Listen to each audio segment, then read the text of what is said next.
Hi, everybody. Welcome to Stratosphere Lounge. I'm your host, Bill Whittle, and it is a Friday night edition. A little concerned the volume might be a little bit low because I was over modulating before, but actually, I think we always joke about getting a perfect launch, but I think this was, a perfect launch. So, how about that? It's good to be here, and golly gee whiz, a little vacation sure did this boy some good. Went on an epic road trip, which I'll talk about more on Monday night on our Stratosphere studio show.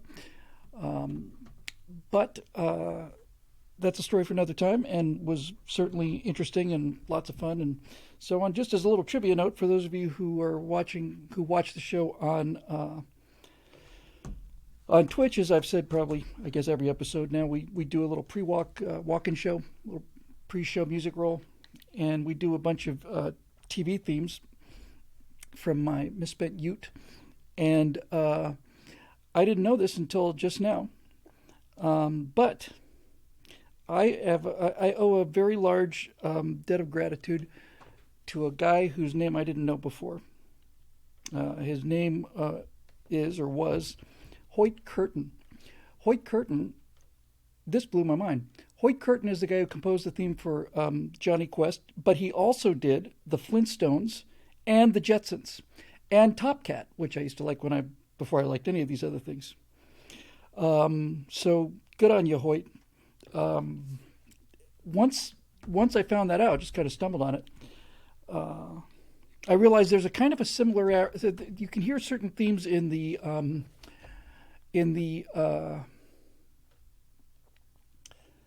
Jetsons and Johnny Quest. They're very similar elements to it. Anyway, I love all three of them, and the Flintstones song. I mean, we all just grew up with the Flintstones song. So again, this is our Thursday night show. This is our political night, and we'll get to the political stuff. I don't have a lot of stuff to lead with tonight, so hopefully we'll get some actual questions done. I will say though that while on the road, I had some excellent ideas for the new test project. The Major Mace Mattingly and the Last Men on the Moon. So things are kind of coming together on that. And one of the things that I thought would be fun to do would be to do a mail call. Now, the key to this thing working is I got to turn it around fast. It's got to be about this week's news story. So I also thought it'd be fun to do, just to get some extra content up there, thought it'd be fun to do a mail call show where people can email Major Mace Mattingly and the Last Men on the Moon and ask them questions. And the reason that I thought this was kind of fun was because I was listening to the Johnny Quest theme earlier today, and I thought to myself, okay, so how can I work that into this new political commentary thing?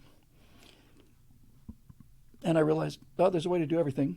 And what I decided to do was to say, I'll have Major Mace Mattingly say, hey, listen, send in your mail. The guys are going to basically reveal their presence because they're going to say, look, we're still under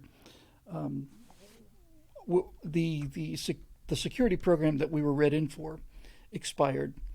And they kept quiet about things, but they decided to speak up finally now because they swore an oath to protect the Constitution of the United States, and they don't think that the government is representing that oath anymore. So that's why they're basically breaking their silence. They sat and talked about it for years and finally realized, we didn't swear an allegiance to the U.S. government or certainly to any administration, swore an oath to the Constitution, and I'm beginning to think that the people who administered that oath to us no longer represent those values. So we're going to speak our minds after being up here for 60 years. So anyway, I was saying, how do I work Johnny Quest into this and still keep this thing kind of on the general, overall pop culture political scene? And I thought, okay, I can write some of these emails. I'm looking forward to taking real ones, but I can write the ones I want to. And I can have somebody say, be like a Dear Abby kind of thing. Dear Major Mace Mattingly, my son Erasmus is he's 8 years old now. He's not dressing up in women's clothes or girls' clothes or anything, but I'm a little worried about him. He's very anxious. He gets scared easily. He cries easily. He doesn't seem to be able to cope very well with what's going on in the world, and I was wondering if you had any suggestions. And then the suggestion will be, absolutely, I have a suggestion. Get that boy of yours mega doses of Johnny Quest and get him stat. Because in the opening of Johnny Quest, you get bloodthirsty cannibalistic savages, kimono dragons, pterodactyls, frogmen, Sargasso Sea, shipwrecks, mummies. You get laser beams, you get jetpacks, flying platforms, you get supersonic jet engines. And I'm basically just going to say that's what we're going to do. Just get some Johnny Quest into the kid. That's the first thing. That'll stabilize the situation. And then have him just watch it. And honestly, I think Race Bannon will solve 80% of the problem. And by the way, I would get rid of the name Erasmus. I would nickname him Race. Get it? Erasmus. Just call him Race. You mean race like racial injustice? No, I mean race like two people competing to see who can go faster. Race. You struck me as a fast kid. Race. You struck me as the kind of kid who doesn't take losing sitting down. You strike me as the kind of kid that is out there, and if you lose, then you get on the road and immediately start figuring out why you lost and try to get yourself better so you do it next time.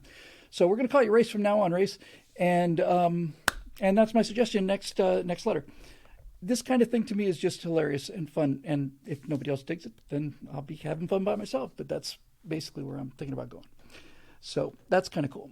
And then we'll slowly work him into Star Trek and the whole Kirk thing, and if I get a Star Trek question, I'll say, pay attention to the attitudes of people. Notice they're not all laughing at each other. They're not all commenting on it.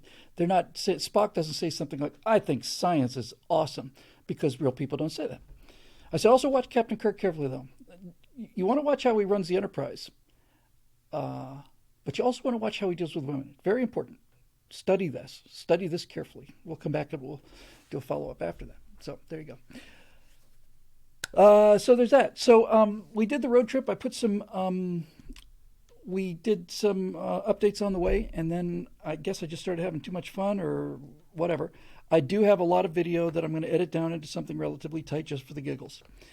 I had not ever been to the Air Force Museum before, because if you've been, you would remember it.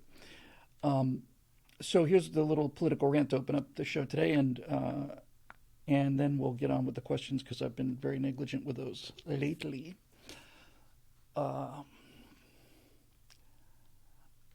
So when you go into the Air Force Museum, you see these amazing things. And obviously the queen of the show, without question, is the B-70, the XB-70 Valkyrie. There's nothing like it. And it even makes the A-12 and the SR-71 look a little dated. It's hard to believe that thing was built by humans of any period. So here's how this kind of new outlook is starting to affect my worldview now, in terms of where I'm going to be going with this for the rest of the year, and hopefully for quite a while. You look at the B-70 and you just can't believe it, especially when you stand underneath it. The thing's as wide as a school bus is long, or as almost a Greyhound is long. And you look, and there's this gigantic engine underneath it. Wow, look at that engine. It's amazing. And you look up, it's like 1, 2, 3, 4, 5, 6 of them. And so I understand that a museum is a place where you put older things. I get that aspect of it. But nothing in that room was newer than 30 years old. Nothing. And that's alarming. The B-70 just is the pinnacle. Everything else in that place is spectacular, and just about all the stuff that's... I'd be willing to bet you that probably 80 or 90% of the stuff that's in the Air and Space Museum was built between 1960 and 1968, 70, maybe. In other words, that one 10 or 15-year golden age of aviation just plain was amazing. And I haven't checked the math on this, but I'm pretty sure this is right. I'm quite sure that the XB-70 is closer to the Wright brothers than it is to us. So in other words, the entire second half of aviation, we've not been able to surpass this stuff.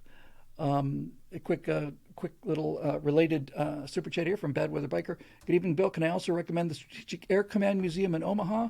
They have a Hustler, a B-36, and my favorite, a Vulcan. Amazing place and worth a visit. Sounds great. They have a Hustler at the Air and Space Museum. That's another example of just this plane was just 2 centuries behind ahead of its time. So so all of this stuff, all of this amazing stuff is 50 years old at least. And since then, we haven't really done much of anything. Now, here's the interesting political point. Up until very recently, I would have bitched and moaned and complained about that because it's depressing if you look at it from a certain point of view. In fact, it's depressing if you look at it from almost any point of view because it goes hand in hand with the just general disintegration of society and all the rest of it. However, nobody wants to hear that. And this was my gigantic mental breakthrough for the year. I usually have one every 2 years or so. I talked about this briefly before, but I was thinking about how to sell this new, lecture delivery system. And I knew I wanted the gimmick and the astronauts and stuff, and I was showing Natasha some of the things I was thinking about in terms of looking at 2023 from America at the height of its powers in 1966. And I showed her a clip from Mad Men, and it's the clip where Don Draper is telling the tobacco executives that his plan is to say that Lucky Strikes are toasted. If you haven't seen it, it's a great clip. But just by happy serendipity, that clip has Don Draper saying, advertising is about happiness. It's a billboard that screams at you, everything's okay, and you're doing the right thing, and you're on the right track, and all the rest of it. And I realized, yeah, that's it. It's the optimism. And then I connected that to the optimism of the 1960s, and that's why we were able to build XB-70s, because no one was around to tell us that we couldn't. And no one was around to make us sign, 15, 20 years of permits before we got to building them. So what I'm trying to do is I'm trying to get that optimism back from the moon. That's basically what I'm doing. The signal from the moon is going to be optimistic and not bitter, get off my lawn kind of thing. And so I just looked at the B-70 and this is why I have such a fanboy attitude towards Elon Musk, because among not just what Elon Musk does, it's that Elon Musk is living SpaceX, as well as the other things, is living proof that is not dead. It's not gone. It's been suppressed by left-wing politicians. It's been suppressed by the education system, been suppressed by everything, but it's still there. Elon Musk and a team in Hawthorne and Texas and Florida are doing things that China cannot do, that Russia cannot do, that the European Union cannot do, and that the United States government cannot do. And when I saw that Falcon Heavy come back and land those boosters, I said, okay, so the reason I'm so into that is not only is the technology dead, but the response, the emotional response of those people in the control room for all the SpaceX launches. So that's where I kind of want to go. I want to go into that space. I want to appeal to those people. We can switch things a little more political now. I saw recently an ad, one of the latest ads for the Navy, and that was that, and this will get you to join. If you ever thought about, you ever thought you might want to get behind the stick of an F-18, nothing will do it more like this ad, which basically features a guy who's apparently like the supply officer for a squadron or some unit in the Navy. And we see the guy there, and it's just a typical picture, typical military picture. But, and this is where you got to hold your kids back from bolting out the door to sign up immediately. He's also a drag queen. Isn't that amazing? And then they showed pictures of him as a drag queen and doing his thing. I have no problem with drag queens. In fact, if he was doing that on a Royal Navy ship around 1780 or so, he'd find himself to be extremely popular. But it's not exactly what I would call recruiting. And here's the thing, see, and this is the part I don't understand. I understand that they can be stupid enough to think, wow, the whole world is turning trans, so we'd better get some trans people, or else we're not going to have anybody to staff the military. My response to this is, let's say that you met your recruiting goals with these ads. What kind of people are you getting? I'm not so much concerned about their sexual proclivities. I'm concerned about what kind of people are you getting? Are these warriors? I don't get the impression generally that they are. And when I hear them talk about the military, I hear them talk about things like, oh, we're so inclusive and diverse, and you can get all kinds of job skills. It's like that's not what people are interested in. It's primarily young men, and it's primarily young men who at that point in their life feel like they're immortal, because they kind of are, and they just want to go out and blow things up, which is what America's all about as far as I'm concerned. So I was looking at that ad, and I thought, if I wanted to get people to join the Navy, what would I do about it? Well, I would do something like this. I'd go out and get actual footage. I wouldn't use simulator footage. Get actual footage of F-18s doing traps in minimum weather. If you've ever seen that, it's absolutely astonishing. It's just 5 guys on telephones. This is the LSO landing signal officer and all the guys around him paddles. And he's talking to the air. There's nothing out there. And all of a sudden, you see this little bit of a bright light. And then out of this fog comes this 50,000 pound dual-seated attack fighter jet. F-18 comes smashing down onto the deck, catches the wire, spray everywhere. It's raining like hell. I'm actually going to make this commercial. I'm going to cut it together, and I can have one of the guys on the moon base send this down as their idea for a new recruiting thing. But I have to write it, because when I don't write it, it's throwing spaghetti at the wall. But I would say basically something along the lines of landing an airplane on an aircraft carrier, especially in low visibility, is the hardest thing that humans have ever done. It requires, at the same time, guts, brains, skill, talent, intuition, all of it. It's the hardest thing to do that humans do. And not one person in 100,000 are capable of doing this. You're probably not capable of doing it yourself, but we'd be willing to give it a try if you are. Something like that, I would just plain appeal to the sense of elitism, not the bad kind of elitism, this kind of like, hey, do you want to play your life at 100%, or do you want to just kind of limp around? And that's why that original Army ad was so great, the be all that you can be ad, where the guys do this parachute jump, and the narrator says, we get more done by 8 or 9 in the morning than most people do all day. I'd say they get more done by 8 or 9 in the morning than most people do all month. If you do that, you will attract the kind of people who you need to attract, and you'll repel the kind of people who are the kind of people who, just bring disharmony and defeatism and all these woke politics in the Navy. And by the way, I just feel very strongly about this, especially coming out of the Air Force Museum and all the rest of it. If they can't meet their recruiting goals, then I say, then we should mothball a couple of our older carriers. Because 11 carrier strike groups are nice to have, but if you have to staff them with people that can't do 2 push-ups, or people who are drag queens in their spare time and not taking their job seriously, if that's their identity, then I'd rather have those things mothballed than have them all deployable without the kind of crew needed to run them in combat. And I would sell the military as like, we are the badass big dogs on the block. We know it's not popular. We know that it gives people hissy fits. We know that a lot of people get triggered by it, and we say, good. We're glad they get triggered by it, because this isn't for everybody. This is just for a few. This is for those of you who have some courage. This is a few of you who have some patriotism, a few of you that want some genuine adventure instead of a reboot opportunity on, Call of Duty or something. I would just go straight at that. And I think those ads would work wonders. And just along these lines, I was actually thinking, what if they gave me one carrier group?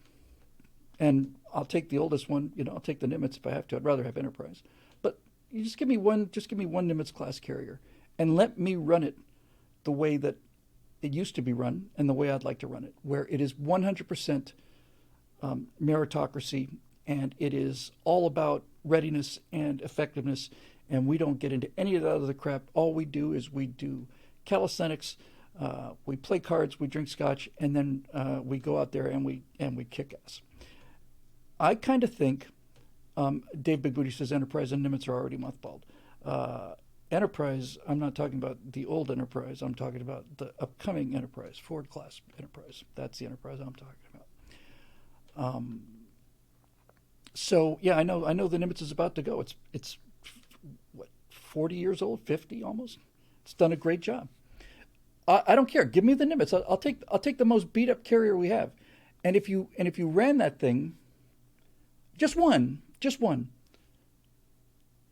just give me one carrier and its attendant escorts, including the destroyers and the submarines, and let me run those things the way they need to be run, and see how the readiness goes, and see how that particular carrier strike group performs against other carrier strike groups. I'd be very curious, just as a social experiment, to see how that goes. Because I think, wow, that's impressive. On the YouTube channel, Can I Get a Channel says he's the grandson of a rear admiral. That's great news, man. I think, yeah. No, I know Enterprise is being scrapped.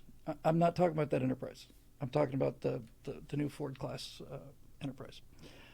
Yeah, and Lady Hawk says no more crashing into other ships. That'd be nice. All of it. I would make it as competitive as the devil, and I would run drills 24/7. Could I boot the losers, Road Rider? Absolutely. That's the entire point of the whole argument. I would boot everybody who didn't want to be there. In fact, I would boot anybody who couldn't make the bar. I would set the bar as high as possible, and I wouldn't. And if you don't make it, you're out. I'd boot the losers. I wouldn't chuck them over the fantail, but I'd give them a ride. And then I would just simply go at it and see what happens when you challenge people, because I think that's really what's missing in this society, is just that sense of, are you going to just sit around and coast through life, or are you going to do something hard? I've been doing a lot of DCS as a reward for those 5 months of time spent in the gulags in the basement of Lubyanka, and I decided I was just going to do the F-18 Hornet. It's one of four, I think, 4 modules on this DCS digital combat simulator. That's full fidelity, where every single switch in the cockpit does something, and you need to use every single switch in the cockpit. It's a lot of switches, and they all have to be done in the right order. And the reason I decided to get into that was because it's exceedingly hard. It's really, really hard. And I was talking to my lovely wife about that last night. She said, "You seem chipper." I said, "I'm chipper because I'm doing something really, really, really difficult, and I'm not as good at it as I should be yet. In fact, I'm kind of alarmed that people are that much better than me at this."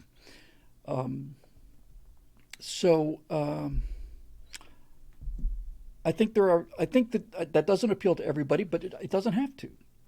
What's the percentage of people that are in the military now? Is it lower than 1% of the population?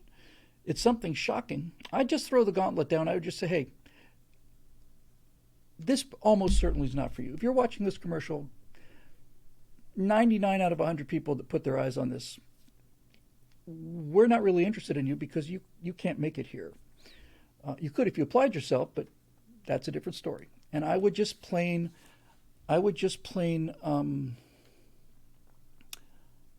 do that. Eric Blake has been asked this question a lot because we're going to have female cosmonauts on the moon. And a lot of people said, is Natasha going to do one of the voices? And the answer is no. My wife is extraordinarily good at so many things, but she's not an actress. And so we'll find something else for her to do. I'm sure she can come up with something. Yeah, I would just do that, and I would see what happened. And if it turns out I was wrong, then I was wrong. But I know I'm not wrong. I bet I'm not. Anyway, I want the best of the best. And if you don't think you can cut it, then you can, go join the join the trans self-defense force or whatever. Bad Weather Biker says they should have challenge for command combat Klingon style. You know, it's not a bad idea, actually. And I know you're being a little facetious about that, but challenge is everything, and challenge is the greatest way to get to competence. I've been rereading a book called Neptune's Inferno about the naval action around Guadalcanal, and nobody talks about that. Everybody talks about Midway. I've been pushing Leyte Gulf and Taffy 3. You know, you're not going to get that story again, so you don't have to run off just yet. But in addition to working on the Frank Luke thing, we're still having some issues trying to clear the rights for that. I am also have an offer on the table for another history series, and this one has got to be one that I can write because I know it. The Empire of Terror took me 5 months because there's so much new stuff I had to read and learn. And I'm actually thinking about, I originally thought I would do a series called The Navy, and now I'm actually thinking about doing a 5-parter about the war in the Pacific.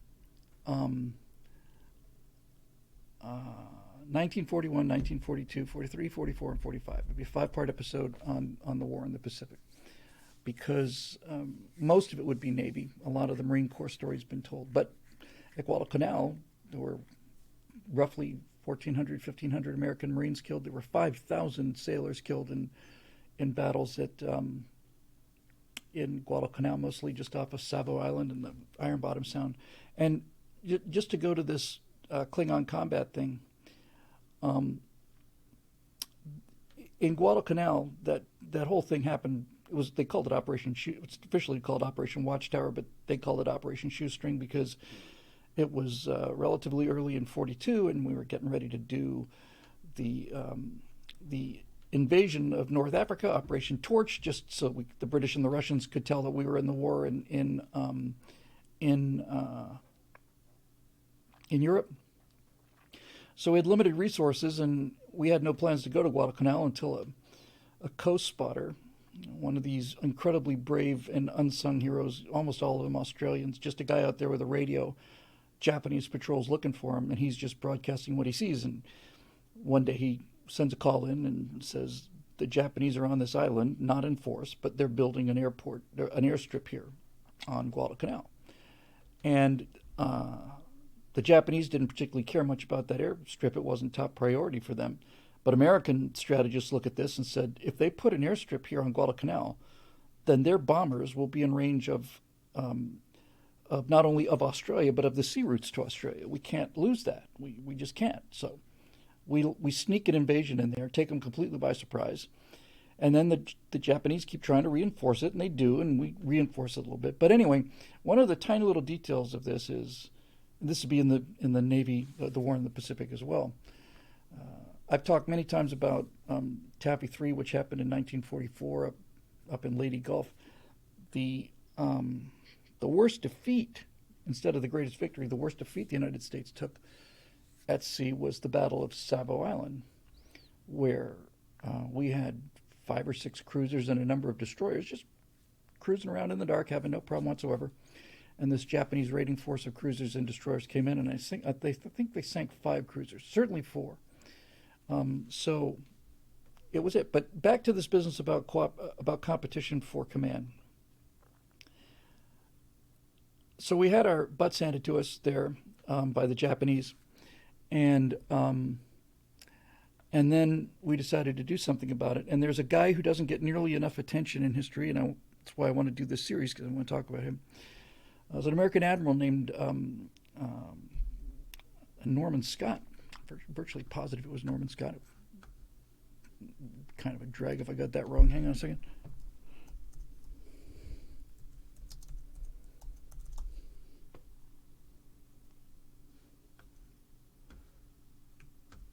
I think that's him. Yeah, you get it right. Yeah, what a stud. Okay, so Norm Scott was given command of the surface forces in the Operation Watchtower down at Guadalcanal. And unlike the people before him, Norm Scott took it really seriously. And unlike also many of the people there, Norm Scott started drilling people very hard. He's holding drills all the time. On the way out to Guadalcanal, instead of just sailing there, he just insisted that they would do something called offset aiming, where you'd have two battleships some distance apart, or cruisers or whatever, and they would fight at each other with live ammunition. They would just offset 20 degrees to starboard or whatever, and if they put splashes in your wake, then that's a hit. He just did it all the time, all the time. AOC says that American sailors didn't know how to shoot in the dark. That's true.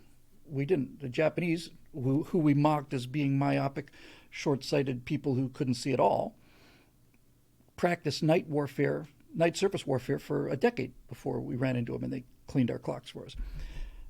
But we had something they didn't have, and we had radar. And we had an early version of radar which looked like an oscilloscope with little spikes where contacts were. One of them was the SC and the other one was the SG, I think. I don't remember which was which. But by the time we got to Guadalcanal, we got what looks like a modern radar where the display is basically spinning around like that. And now you have, on this little cathode ray tube, now you have a perfect tactical representation of the battle at nighttime, well beyond the range of what a lookout could see on a dark night. So Norm Scott knew quite a bit about the radar, and he was preparing to fight this way. And he fought the Japanese to a tie after he'd been given the command. It's kind of a relatively minor fight. It was actually a bloody mess. He ordered a turn, and a couple of destroyers turned the wrong way, or he turned the wrong way. Next thing you know, it's just a knife fight where everybody's shooting at everybody else.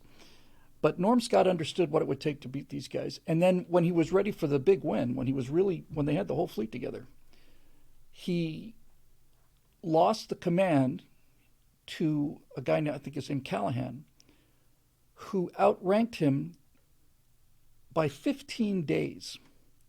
So here's this fighting admiral who is training everybody the entire length of the Pacific as he steams towards Guadalcanal.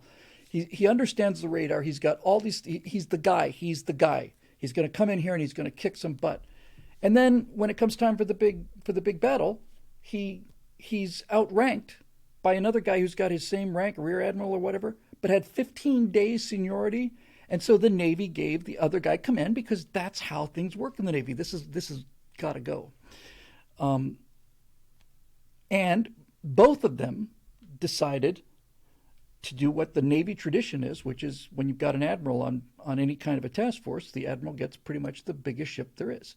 Usually a larger ship has more space for the admiral's, staff and stuff, but Norm Scott didn't care about any of that. Now, the guys, both Norm Scott and this guy Callahan, decide they're going to put their flag on these cruisers, and neither one of those cruisers had the new search radars. They could have taken one small step down and had the entire battle laid out for them in real time, every single ship accounted for, but they didn't know what they had with the radar. And they also did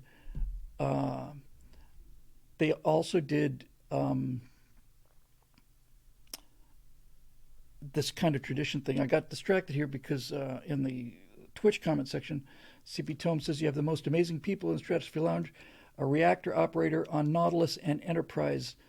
I didn't catch who that was, but if whoever it was the reactor officer on those, if you could contact me at info@billwhittle.com, I'd very, very, very, very much like to talk to you.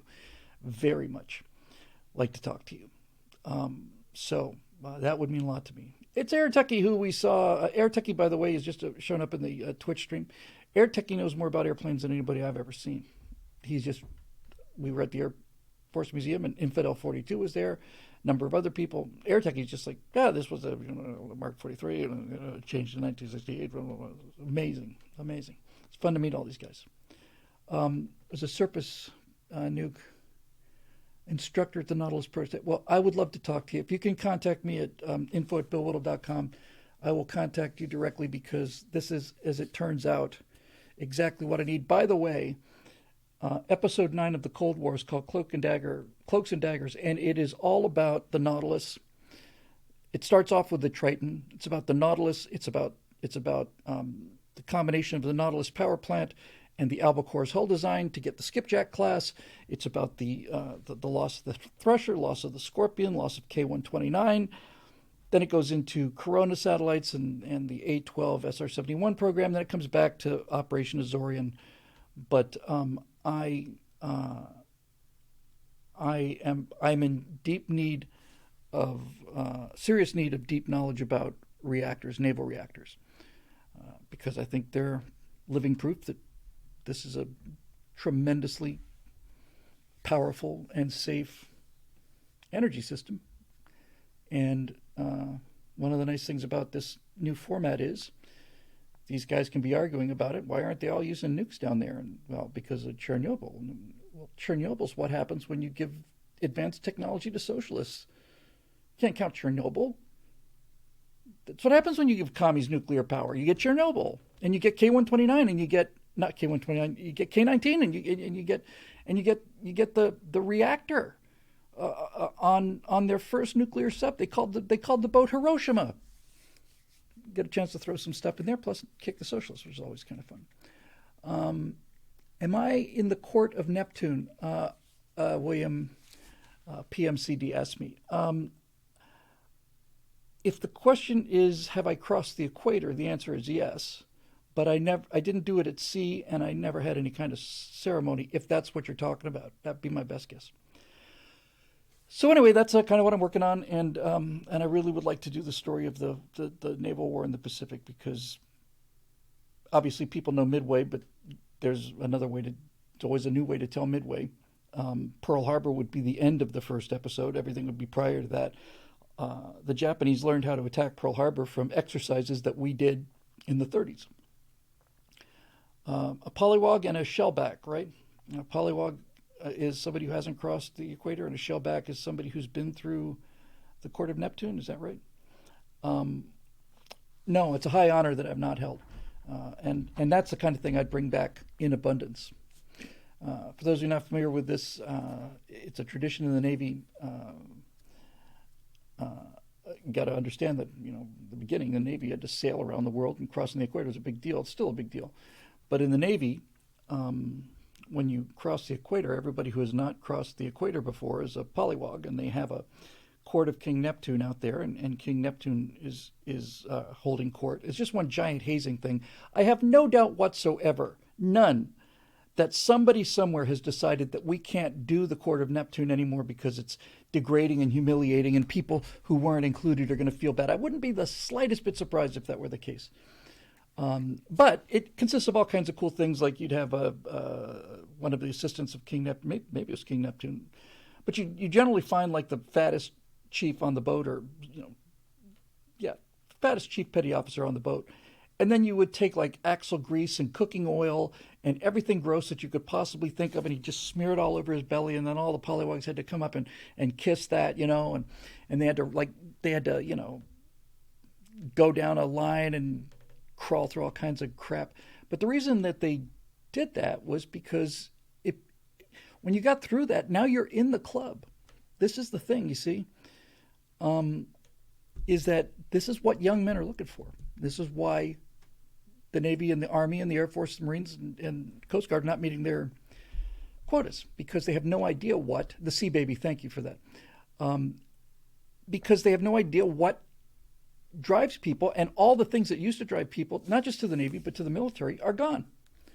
I talked to a CPO, and this is, pretty close to 10 years ago. And he said, he was a CPO, had been in for a long time. I said, you going to re-up? He said, no, I'm done. I said, mind if I ask why? And he said, it's just no fun anymore. You really could just put a period right there. It's just no fun anymore. You would think that being below decks in the Navy would not be many people's idea of fun, because you don't get to see daylight for 3-4 months. But what he was talking about was, he said that they used to have a word for when they were important. That word was liberty. You are now at liberty. We've docked at 5 p.m. on a Friday, and as long as you are back aboard the ship by 9 a.m. on Monday morning, what you do between now and then is your business. Don't get arrested, and for God's sakes, don't kill any locals. And so that's liberty. And that's what I always assumed was still the case. He said, no, for years now.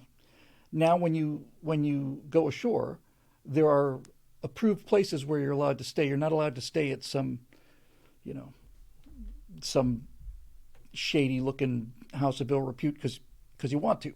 No, there's hotels that you have to stay at. You can't stay anywhere else. They said you have to check in, you have to call in like any other little 9-year-old or 11-year-old, They're just constantly checking up on you. It's like, no wonder you haven't a recruiting problem. Michael Lewis says all the fun's being leached out of the military. It's being leached out of society. It's being leached out of the world. Fun is being leached out of the world. This is how we win, by the way. Is we sell the fun. It's just ultimately that's what it's about. People do things that they want to do because it's fun. So yeah, why don't we start selling fun? This is dangerous. Yes, it's dangerous, and that's why we have hazing ceremonies, because we want to know that the people who are in are in. They're in. They've gone through what it takes to get in. It's not easy to get in. Once they're in, they're in. That sense of brotherhood. When I had that naming ceremony, it was a high point, one of the best days of my life, where they just referred to me as third person. Why is it talking? What is it doing here? Until finally I got my name. And after that, I'm getting, handshakes and, hey, you did a great job. It's like, that's as close as I've ever come to feeling like I was in the brotherhood, but it was close enough for me to know how powerful it was. You got to make things difficult to get into, because if you don't, then there's no pride in being in it. This is the whole thing I'm kind of talking about now, is like, we got to get that sense of it back. It's not elitism in the sense that we usually use the word. It's maybe, what's a better word I'm looking for? Competence. You gotta clear that bar. Bad Weather Biker again here with the super chat. A good person to talk to is Aaron at the Sub Brief channel. He's a retired sonar man and has done extensive documentaries on Soviet sub design. I believe I've seen his channel before. And I would go in the exact opposite direction that the current armed forces are going. I wouldn't insult anybody. There's no point in doing that. But I would sort of take a little towel snap at them, I wouldn't go right at them, and I wouldn't degrade them, but I would snap a towel at them a little bit. I would say, hey, landing on an aircraft carrier in heavy seas and low visibility is more difficult than putting on eyeshadow. It's a lot more difficult. So, which one do you want to do? That's where I'd go with it. And I do the same thing for the Army and the Air Force and the Marines, all of that stuff. So, just a thought. Yes, Bucky. There you go. Bucky 5 says exceptionalism. That's the word. Thank you for that. Yes, it's not elitism. It's exceptionalism. And the nice thing about exceptionalism is, unlike elitism is usually about your credentials. Did you go to Harvard?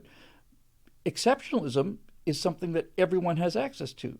You can make the club, and if you try to get into the club and you fail, then you go out and work harder until you get in. That's what pride is all about. The ancient Greeks said that the highest form of happiness is using all of your powers to the best of your ability, and we are not doing much of that these days. So that's where I would go. That was where I would go to. Marisha Dark says, "Be excellent to each other." That's a fun little movie, Bill and Ted. And Keanu Reeves is just living proof that not everything in Hollywood is pure evil. He's a remarkable guy. He lives very modestly. I don't have any problem with people spending their own money at all.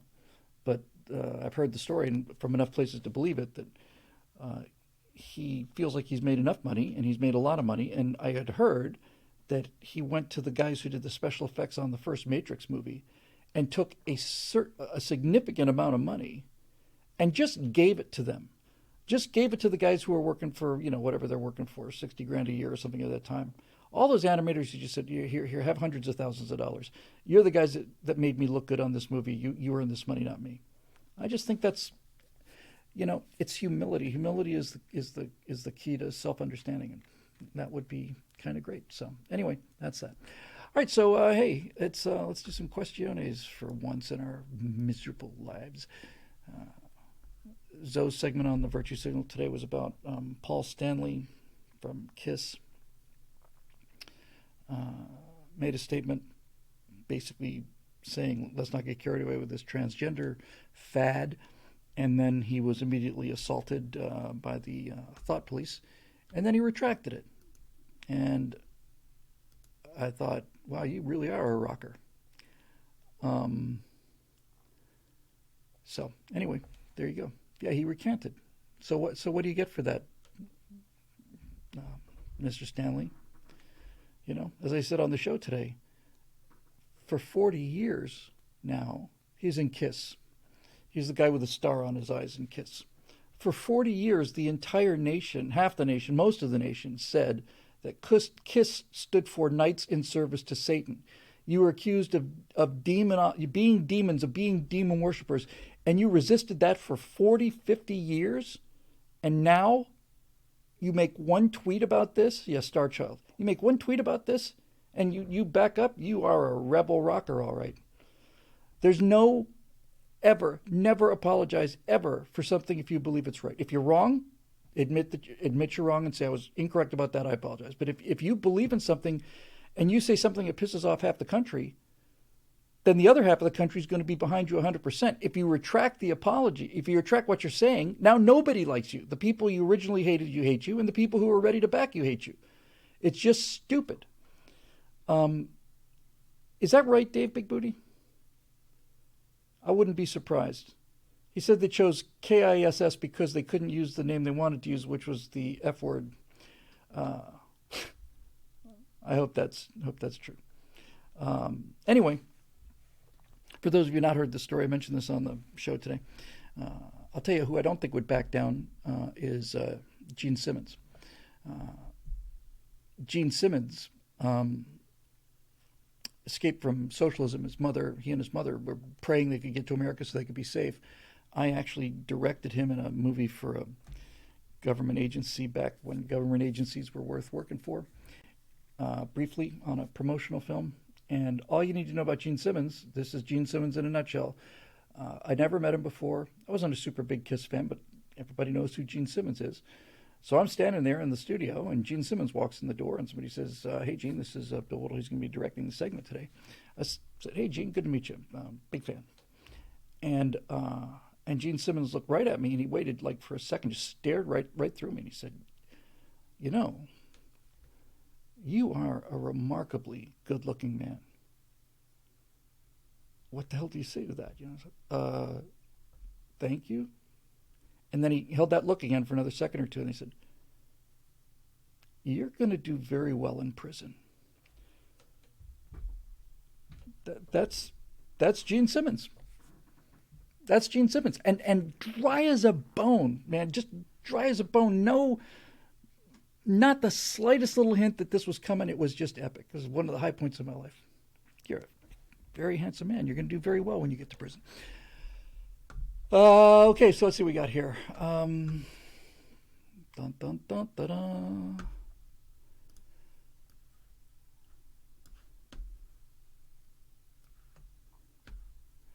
Okie dokie. Slowly but surely. Onward we go. Come on, baby. Let's rock. Oh, hang on. While we were talking about the show,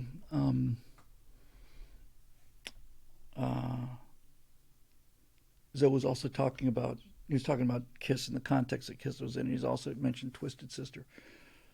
And that got me to do my Twisted Sister monologue, which I think is the finest piece of writing in the English language.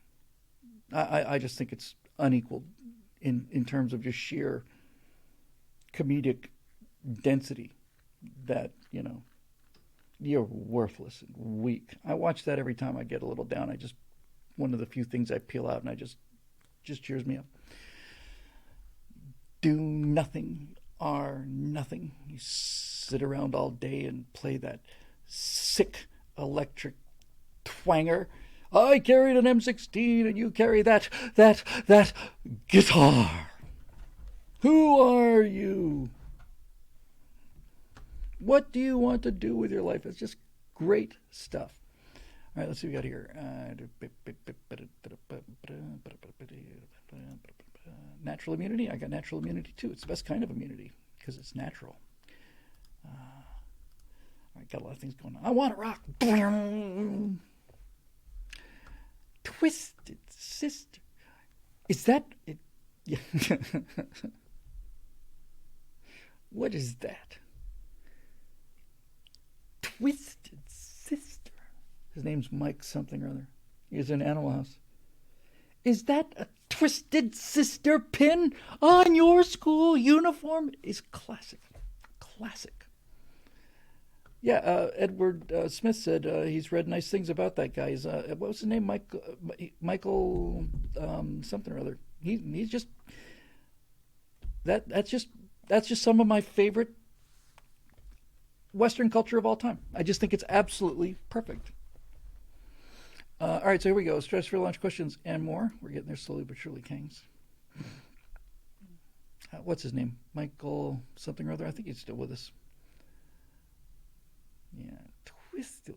I've never heard anybody put that level of contempt into a word or two words. Twisted Sister. Yeah, he was the guy who played Niedermeyer. He was frickin' epic in both of those things. Yes, I am recharged. I definitely felt like I got a little break there. Anybody have his name while I'm sitting here waiting? An actor who played Niedermeyer and who did the father in Twisted Sister? There's a great moment in one of those, because he did two. There's a great moment in one of those where he goes upstairs to yell at the kid who's listening to Twisted Sister, and he's chewing him out, and the family's downstairs, not Mike Myers. And he's down, and the whole family was downstairs, and he's just this ball of rage, you know, like all good American dads. And he passed the potatoes or something. Everybody's terrified of this guy. And finally he goes upstairs to yell at the kid. When he starts chewing him out, the kid's brother just starts giggling under his breath. Mike Metcalf, that's him, thank you. Mark Metcalf, what a great guy. He's just absolutely epic. Mark Metcalf, God bless you, Mark Metcalf. You made history. Okay, let's see here. Thursday stream for 5:04:23. It's 5:05:23. We're a day late, so yes, this is it. Yeah, my generation carried an M16, and yours carries. It's the three that's the moment that is just perfect, and you carry that guitar. All right, moving along here. Hey, we have Michael Baker, second time asking. Missed it on the 20th. I'm hoping you mean April 20th and not the 20th time. G'day, Bill. G'day, Michael. Got a question for you about BlackRock. I'm not at liberty to talk about BlackRock. I can neither confirm nor deny that I have any association with BlackRock. How difficult would it be to create an anti-BlackRock? Unfortunately, the Clintons ruined the perfect name Whitewater, but we'd be able to work something else out. Stated policy of the new finance company would be to provide cheap financing for the lowest CEI scored companies. Now all we need is $7 trillion. How hard would it be to raise that from Western civilization?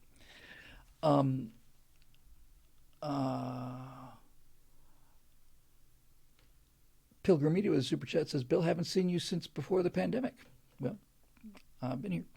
It's good to see you too. You know, the thing of it is, Michael, is obviously, and Eric Blake's on this a lot, you know, on this topic. We get together, we can do this, we get together, and we can do that. And it is absolutely true. But in order to have that kind of power, you kind of have to be evil, you know? I mean, BlackRock is BlackRock because they're willing to sacrifice, well, they don't have any principles to sacrifice.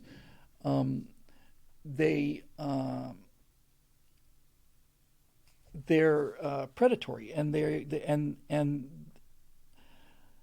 they strike me as much like Enron in that regard. It's like, it's not a question of whether this is moral or even legal so much as can we get away with it.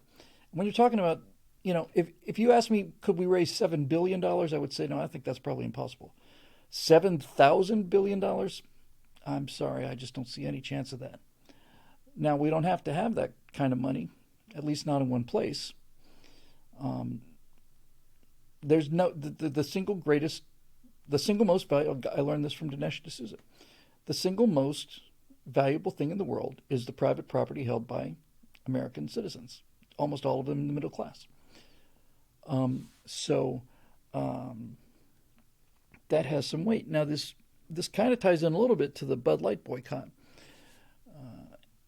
because it's not even, I heard Matt Walsh talking about this, it's not even a boycott anymore. Now it's just plain, a boycott is something where you abandon the brand for a while to put a little pressure on them. Now it's like, this is,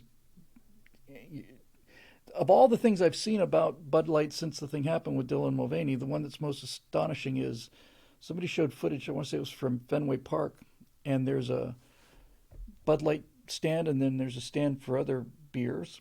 And the stand for other beers has a long, long line, and there's not a living soul in front of the Bud Light thing. Now, that's a statement, because now you're actually putting your time and money where your mouth is. I've been to enough baseball games and football games to know that I don't like going to the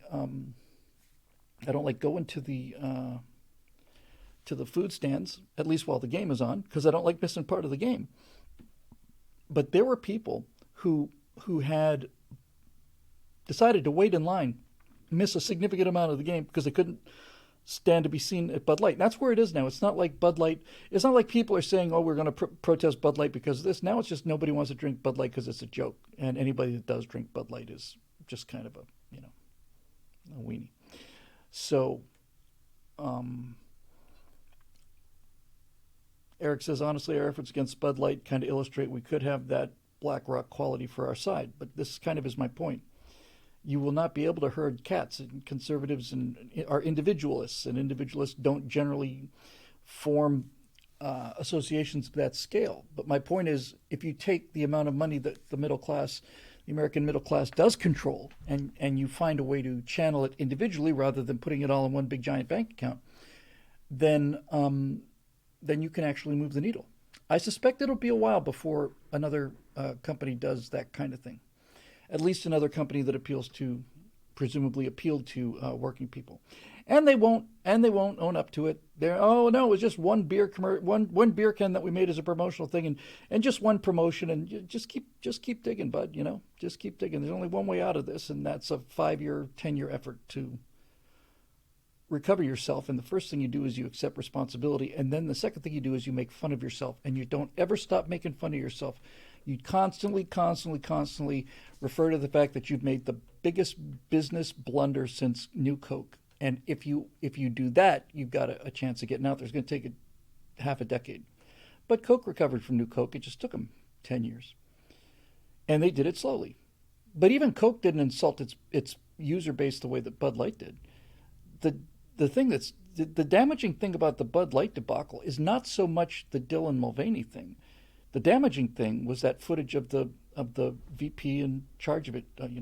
I'm the first woman vice president in charge of marketing, and we need to make it more inclusive. Our beer is kind of used by rednecks and frat boys, and we need to make it modern. That's what destroyed them, not the Dylan Mulvaney thing. It's that other person revealed the contempt that they have for their audience or their customers. That's not a good thing to do.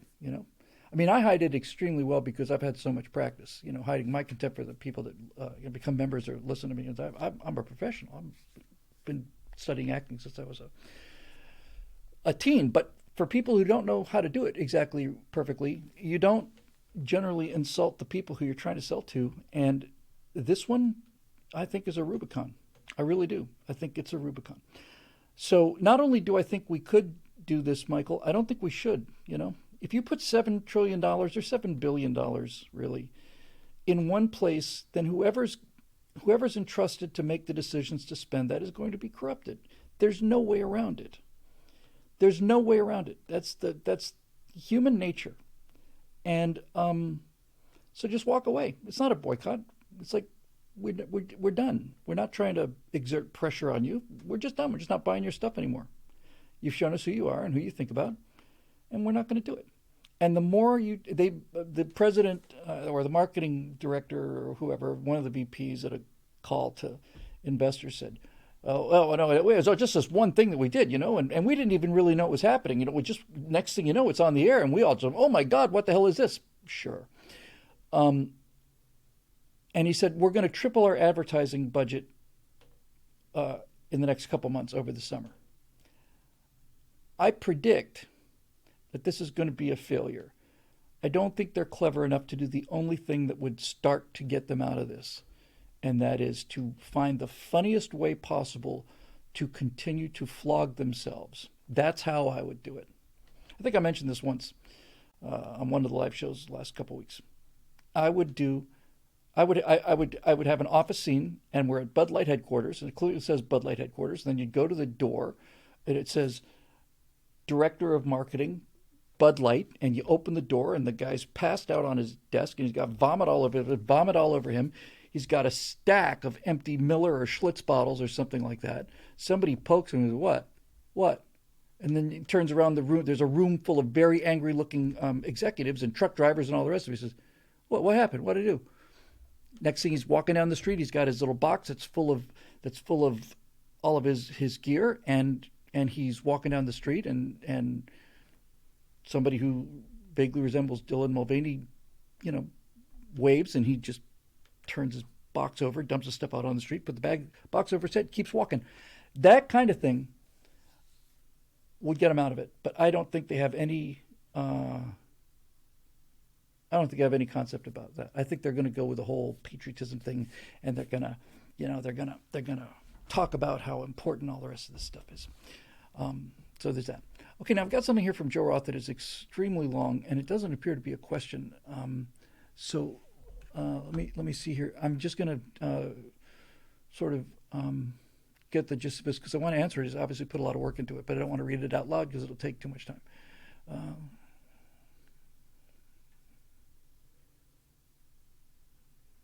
Sorry about the dead air. Talk amongst yourselves. Yeah.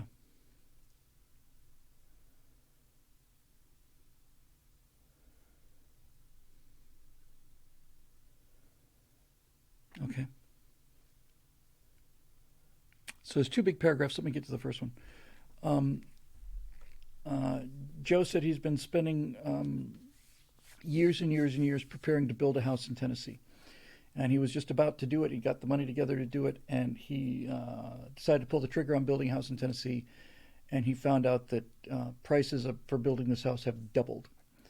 And he said he says he talked to the contractors, and there's all kinds of regulations that weren't there before, permits, all of it, inflation on the cost of building materials, all the rest of it. And furthermore, I think probably what's the biggest element in driving up the cost of you building a house in Tennessee where you've lived where you wanted to build your house is because Californians are moving to Tennessee in large numbers, and that's just driving up the property prices. Everything in California has another zero after it. If you saw a house in California if you had a $1,500,000 house in California, and you go look, and this happened to me when I went back to the University of Florida in the 1990s, I would look at real estate prices there, and I said, these guys left a zero out.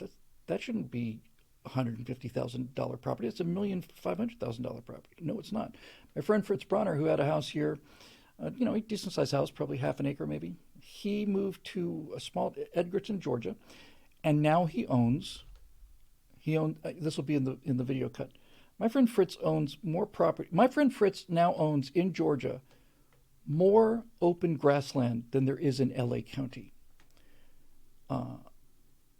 He has his own lake. He has his own little forest. He's got pastures for his horses. It just goes on and on and on. You go through all these trails, all his, then you get to this incredible lake. He owns all of it because he bought a house in California, sold that one. Then he bought a bigger house in California, lived in it, improved it for, 15, 20 years, sold that one, and now he has Terra. And I'm just completely, blown away by it. Miserable son of a bitch. He did it just to he did it just to make me feel bad and worthless and weak. But it's amazing. So that's the first part of it. Let me read the second part. So he's talking about his family all voted for Biden because they hated Trump.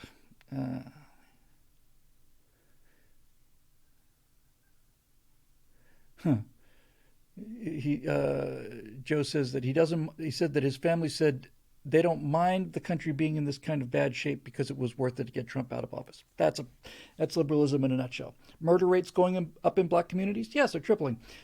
Inflation crushing the dreams of people who saved their money all their lives? Yep, absolutely. Our military being laughed at around the world and all kinds of threats appearing? Yep, yep, yep. They're not denying it. They're just saying that's better than having a guy who had a mean tweet, because they're all about the surface. They can't see anything. They're not capable of seeing results. This is why they think that as long as I have good intentions, it doesn't matter if what I'm doing does harm to people. I'd rather look good and do evil things than look evil and do good things. That's it. He then gave him an earful, lost the house in a dream, and so on and so forth.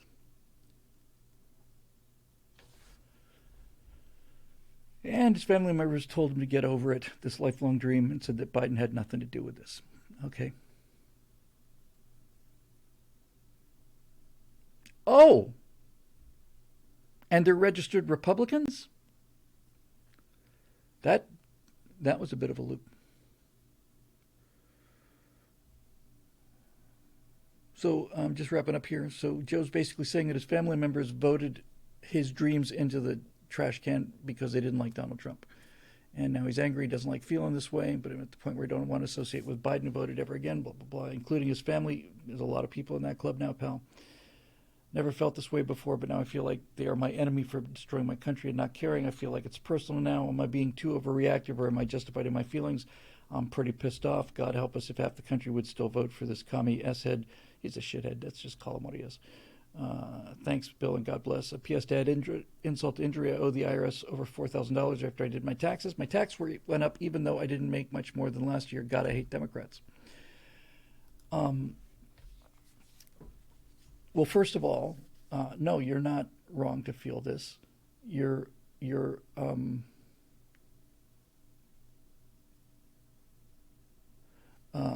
100% justified in feeling this, and it's not a good feeling to feel burning rage towards people who you've spent most of your life either loving or at least caring for, close family members. I've had this experience myself now for 15, 20 years, a little more high profile than you, I suspect. Here's the thing, Joe. I don't know if you got this, and I don't know if anybody watching this gets this either, but this is on the road trip. My friend Steve brought this up, and I see this a lot. I'm willing to be convinced that it's confirmation bias or whatever, but I don't think it is. My experience has been, and the experience of everybody I've talked to who've been through this has been, that if you put conservative and progressive family members at the same table at Thanksgiving, the conservatives will politely shut up and not talk about politics. We just won't talk about it. We know it's going to get nasty. We don't want to get nasty, so let's talk about football. But the progressives cannot help themselves. They have to poke you and continue to poke you until they get a response. At which point, when you respond, then they'll say, well, geez, why are you so angry? Or I just want to drop the subject. Let's just drop it. I don't want to talk about it. My friend Steve was saying every time he would talk to his mom, she would just poke him, complain about how bad the country is, and poke. And the second he started to answer, she said, look, I don't want to talk about it. Don't want to discuss it. In other words, now that I've fired my shot at you, Lord Bullingham, now I'm just going to walk away. And I've had that experience many times. I just go into these things. I mind my own business. I'm quiet. I know I disagree with them. I still love them. I just don't want to talk politics, so I don't. And every single time, they keep bringing it up. And it's not once or twice. It's they will bring it up until they get a reaction. Because they have to have unanimity in order to convince themselves that they're right. Any kind of a dissenting voice is anathema to them, because truth is on our side. They don't want to hear the truth. So they have to have unanimity. And so, Joe, your choices are simple. You have the same choices I had. There are three of them. At least that's what I came down to. When I was missing Thanksgiving with family members, now for, I don't know, 8 years, 7 years, whenever Trayvon Martin. I was with them when the Trayvon Martin verdict came down. And that was the last time I saw them. So you have three things you can do. Number one, you can just eat it, right? Just eat it. I don't recommend that. That's not good for you to stuff this stuff down. During the Friends of Abe days, I saw so many people who had sat in trailers and makeup rooms and so on or whatever on movie sets, hearing them talking about how George Bush is a psychopathic murderer and we're all just in there for the oil and all the rest of it. Right, Jim? Oh yeah, had to agree. It robs you of your self-respect if you just eat it, and it's just it's like drinking acid. It's corrosive. So I wouldn't go with that choice. The second choice, which I gave serious thought to many times. In fact, as a person who's not widely known for their emotional discipline, I was surprised at the degree of restraint. So the second choice is to shoot back. And I remember on two separate occasions with the family members, I remember holding fire and thinking to myself, I'm a professional at this. This is what I do for a living, is dismantling these arguments. If I unholster and unload on these people, I'll destroy them. If I'm going to fire that first shot, I'm going to empty the magazine. I'm just going to do a mag dump. I'm going to let them have it with everything I've got. And I've got a lot. This is what I do. And I decided against that option too, because they're family. I didn't see any need to do that. So that's second option out of the way. So it leaves you the third option, and that is just simply do not associate with them anymore. And that's the default option that I find myself in, and that so many people who I know are conservatives find themselves in the option in. They do not want to talk about politics. They go to a family event. They don't talk about politics. The lefties can't help but talking about politics. They make you miserable, so your three choices: eat it, shoot back, or just don't go there anymore. I find the one to be less damaging to them and me is to just not go there anymore. Okay. One thing that you said that's really quite interesting and alarming, I can't deal with that just yet, is that they admit that things are worse, but they're happy because they got what they want. We burned down the house, yes, but that painting that I just couldn't stand, that my husband loved so much, that painting that just been driving me crazy in the bathroom, at least we got rid of that. Okay. Might I propose a fourth option, says Marisha Dark? Socratic questioning until you drive them to realize the contradiction in their own beliefs rather than making statements. That's a lovely thought. It just doesn't work because there are no rational beliefs and they do not respond to rational arguments. I'm telling you this from experience. They don't want to hear it. It's an emotional argument, and you can argue all of this you want to. They'll just do what I said they'll do. They'll poke you, and if you decide to respond, then they'll say, I don't want to talk about it. I guess you're triggered by this. No, it doesn't work. It doesn't work. It doesn't work because they're not coming in good faith. If they were coming in good faith, they wouldn't talk about politics. They would know that they disagree with you. If they came in good faith, they'd just shut up and just enjoy the pumpkin pie and not be such dicks about it. But they are. They can't help it. It's a psychological necessity for them to crush any kind of intellectual dissent, even if it's unspoken. That's the thing that drives me nuts about them, that really is just almost too much to believe.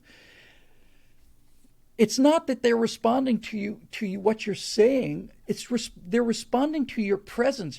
You can sit there and not say a word in the corner, and your presence there will cause them to continue to poke you until they get one of those responses. It's just not going to happen. It's not going to happen. It just doesn't work that way. They are making emotional arguments for emotional reasons, and they cannot be Socratically logic their way out of it. They're just not using the same software we're using.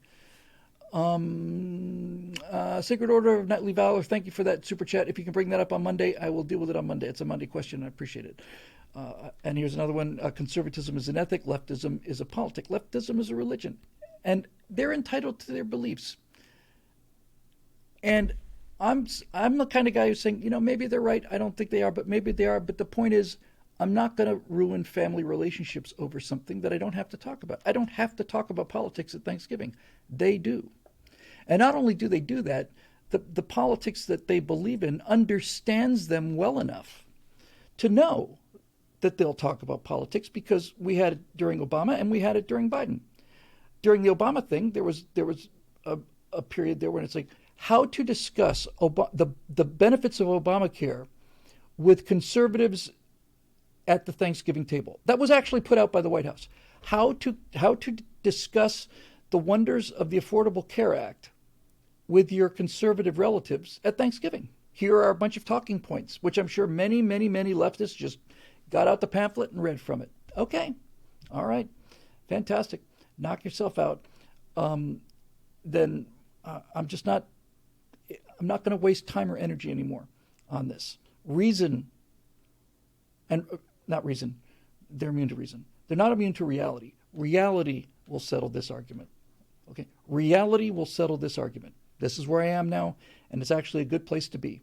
If you're feeling this kind of frustration, Joe, and just this churning anger, just take a deep breath, step back. We need everybody on the team. Don't burn yourself out. Don't hurt your health. Just sit back, just take a step back, take a breath, and understand that reality will not be denied. Things will get worse before they get better, but that's okay. They now live in a city where there's human feces on the streets and homeless people defecating in their doorways, and their cars are being broken into every day, and they still won't change their politics. They refuse to do it because it's to give up their identity. Okay, you've made this hell for yourself. Now live in it. And if you decide to get away from that hell, you're not coming here, because if you come here, let me rephrase that.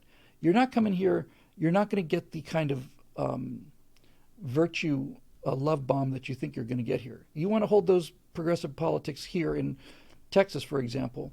We're not going to applaud you. We're going to make it pretty clear that we think you're an idiot. So you're not going to get the social stroke that you got back before. And that's it. And that's why reality will not be denied. We're on the side of reality. We've tried to save them from themselves. We didn't do it because it can't be done.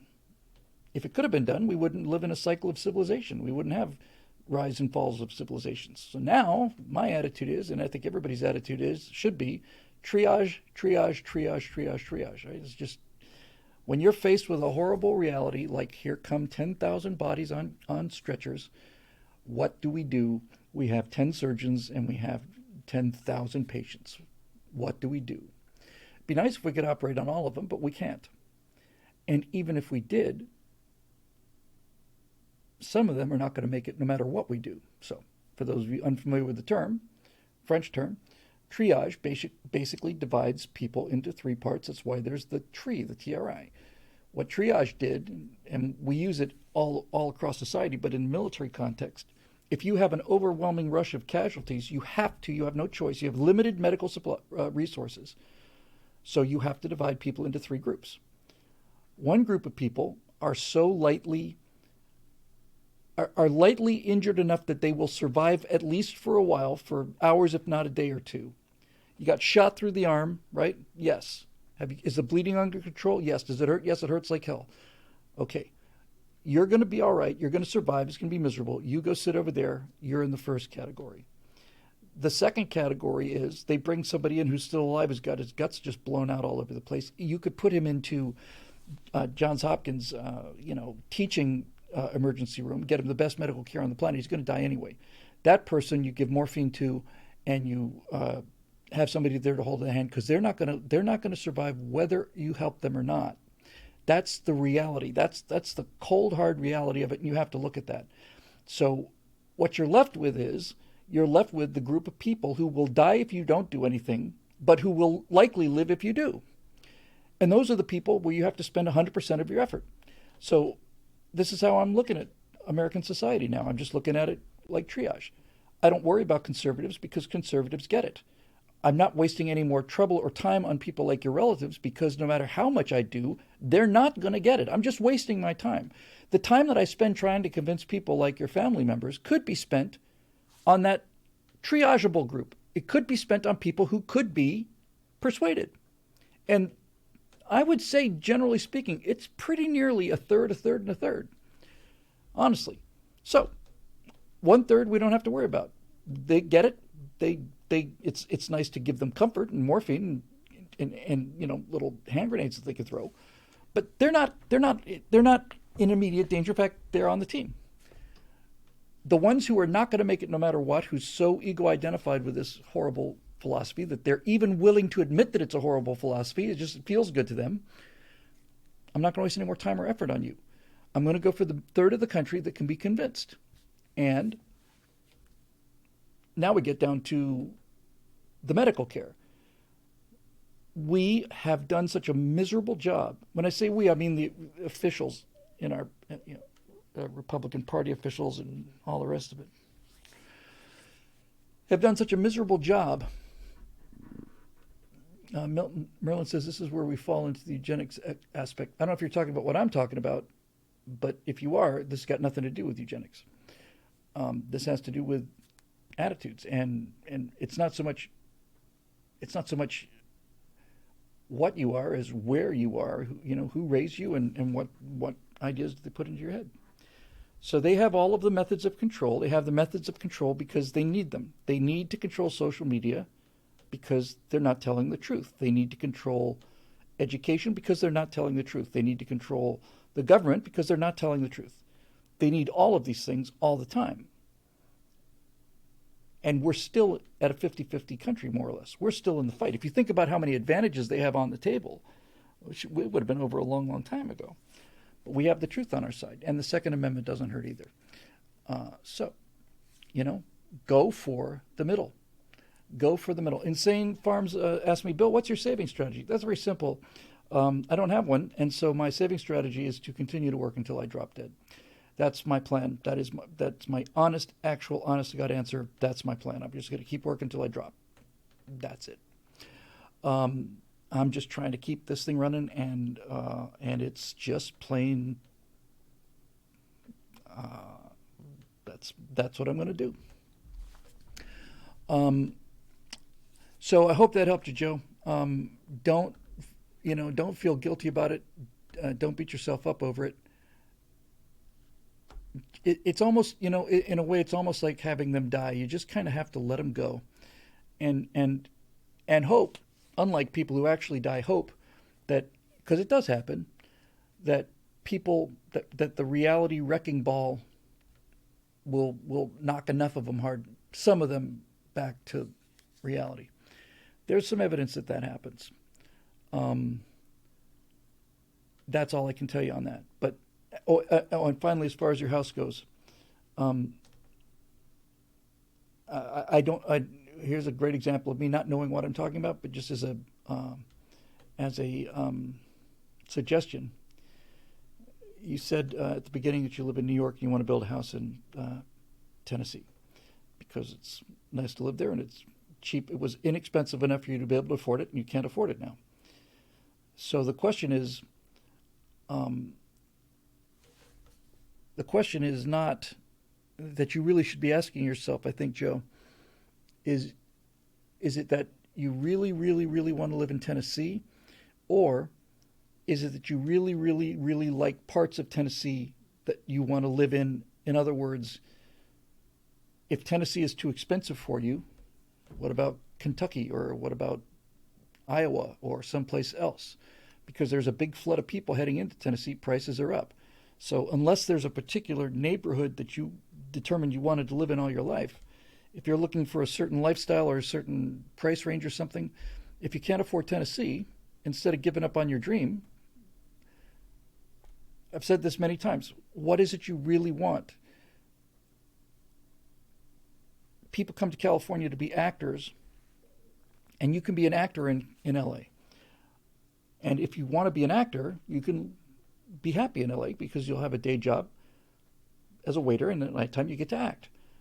If you come to LA to be a movie star, you'll be disappointed. So the question is, what is it you really want? I wanted to fly, and I wanted to fly high-performance aircraft, and I thought that meant the military, and it pretty much does. But a Long Easy is about as close to a fighter jet as you're going to get, considerably cheaper than an F-16, and furthermore, if you really stick at it, I've got a couple hours in an L-39, which is a jet trainer. I've flown at 400 knots in a jet. And so what is it you really want? If you're determined you want to join the NBA and you're too short to join the NBA, do you want to be in the NBA or do you want to play basketball in, with good players? So I would just say, look around and don't get bitter about anything. Don't get bitter about your dreams. Just see if you can find another place to put them, someplace. In the comment section, a couple people said that our friend and future overlord Doomcock has tried to reach me, and he has emailed me, and I have here. I wrote it down before the show began. I need to write a reply to Doomcock because I have been busy, but he's been saying, hey, want to do something? I want to do something real bad. I want to tell him about this Major Mace Mattingly and all the rest of it. So thank you for being aware of that. I need to definitely get in touch with him. He's one of my favorite people, and I haven't spoken to him in months and months and months, as I have not been doing a bunch of other things for months and months and months. All right, so moving on here. Let's see. Bill, in last week's episode, you brought up the Dear Moon crew consisted of a bunch of yuppie DJs, dancers, and actors. You're right about 9 of them. For me, Shining Later mission is that 10th member. The Tim Dodd runs the Everyday Astronaut. Oh, I see. Okay, it took me a while. I thought the Dear Moon crew was a dance company or something. He's talking about the people that were selected to go on the SpaceX mission around the moon. Right about 9 of them, but Tim Dodd runs the Everyday Astronaut channel here on YouTube. And between him, Scott Manley, and yourself, us space lovers are well provided for. We're all envious, but he'll be able to provide us with excellent, knowledgeable commentary. I stand corrected. Everyday Astronaut is a great channel. I watch more Manley than Everyday Astronaut. If I had to pick somebody to go, I'd pick me. But if it couldn't be me, it would be Scott Manley. But Everyday Astronaut's great, and I stand corrected, and thank you for bringing that up. I really genuinely appreciate it when people point out blind spots, oversights, or errors on my part. I just looked at the photo of them all in one spot, and I just thought, I don't know if any of these people really know what the moon is or how far away it is. I think they don't strike me as the kind of people who, the moon's 200 miles across and maybe, 1,000 miles away. But you're right about Everyday Astronaut. He's a great guy, and we're all on the same team, so I'm sure he'll give us some terrific stuff. The thing that I was missing was not so much that guys like Everyday Astronaut or even Manley or even, come on now, Justin on Smarter Every Day. Justin could do a really fine job of it, obviously. But the thing that I felt was missing was the historical perspective. That's what I thought was missing. And Justin's not old enough to have that. I've seen Justin interview engineers and stuff, and he's fantastic. He's a great channel, a brilliant channel. He's very successful. But he's interviewing them from a position of, gee, that must have been cool. And I saw the space program as in a position of, gee, this is cool, and gee, this is going to be cool. Which is what I love so much about the Major Mace Mattingly thing. I just love it. I love the idea of looking at 2023 through the eyes of 1966. And I had a real problem too about how I was going to get this stuff to these guys. I mean, I originally thought that they went up there in 1966, secret military mission. I'm keeping that, and then that. After 1966, they just got cut off. But then I realized, because how would you resupply them and not know about it? These are the kind of things I'm talking about where you have to set the rules. In Star Trek, you have a device called the transporter, and it can do things and other things it can't do. And you have a warp drive, and it does things it can and other things it can't do. That's all been destroyed now, but at the time, it all made sense. By the way, Gene Roddenberry was a bomber pilot, a bombardier. He's in World War II. I don't think he was a pilot. He got shot down. So anyway. So you have to set the rules. And I thought, well, how can I possibly justify these guys getting anything after 1966 in way of supplies? And then I realized, I know what I'll do. I'll have them just casually mention. So it comes in the mailbag. Dear Major Mace Mattingly, you've been on the moon for a long time, see a lot of stuff there that seems like difficult to get there by 1966. How on earth did you find all this stuff? Well, to be perfectly honest with you, like I said earlier when we decided to talk about this in the first place, we're letting the cat out of the bag for the sake of the country. So over the course of the intervening 40 years, we spend most of our time in a state of suspended animation, which is shockingly simple once you know what the secret is, but we can't reveal the secret. But many, many, many of those launches that you've heard were classified Defense Department launches. The shuttle mission is a classified Defense Department launch, and the launch from Vandenberg Air Force Base is a classified Defense Department launch. Well, most of those were for us. Did you see the memes I DM'd you on Twitter? I will cheer you up. I don't really use Twitter very much. Sacred Order of Knightly Valor.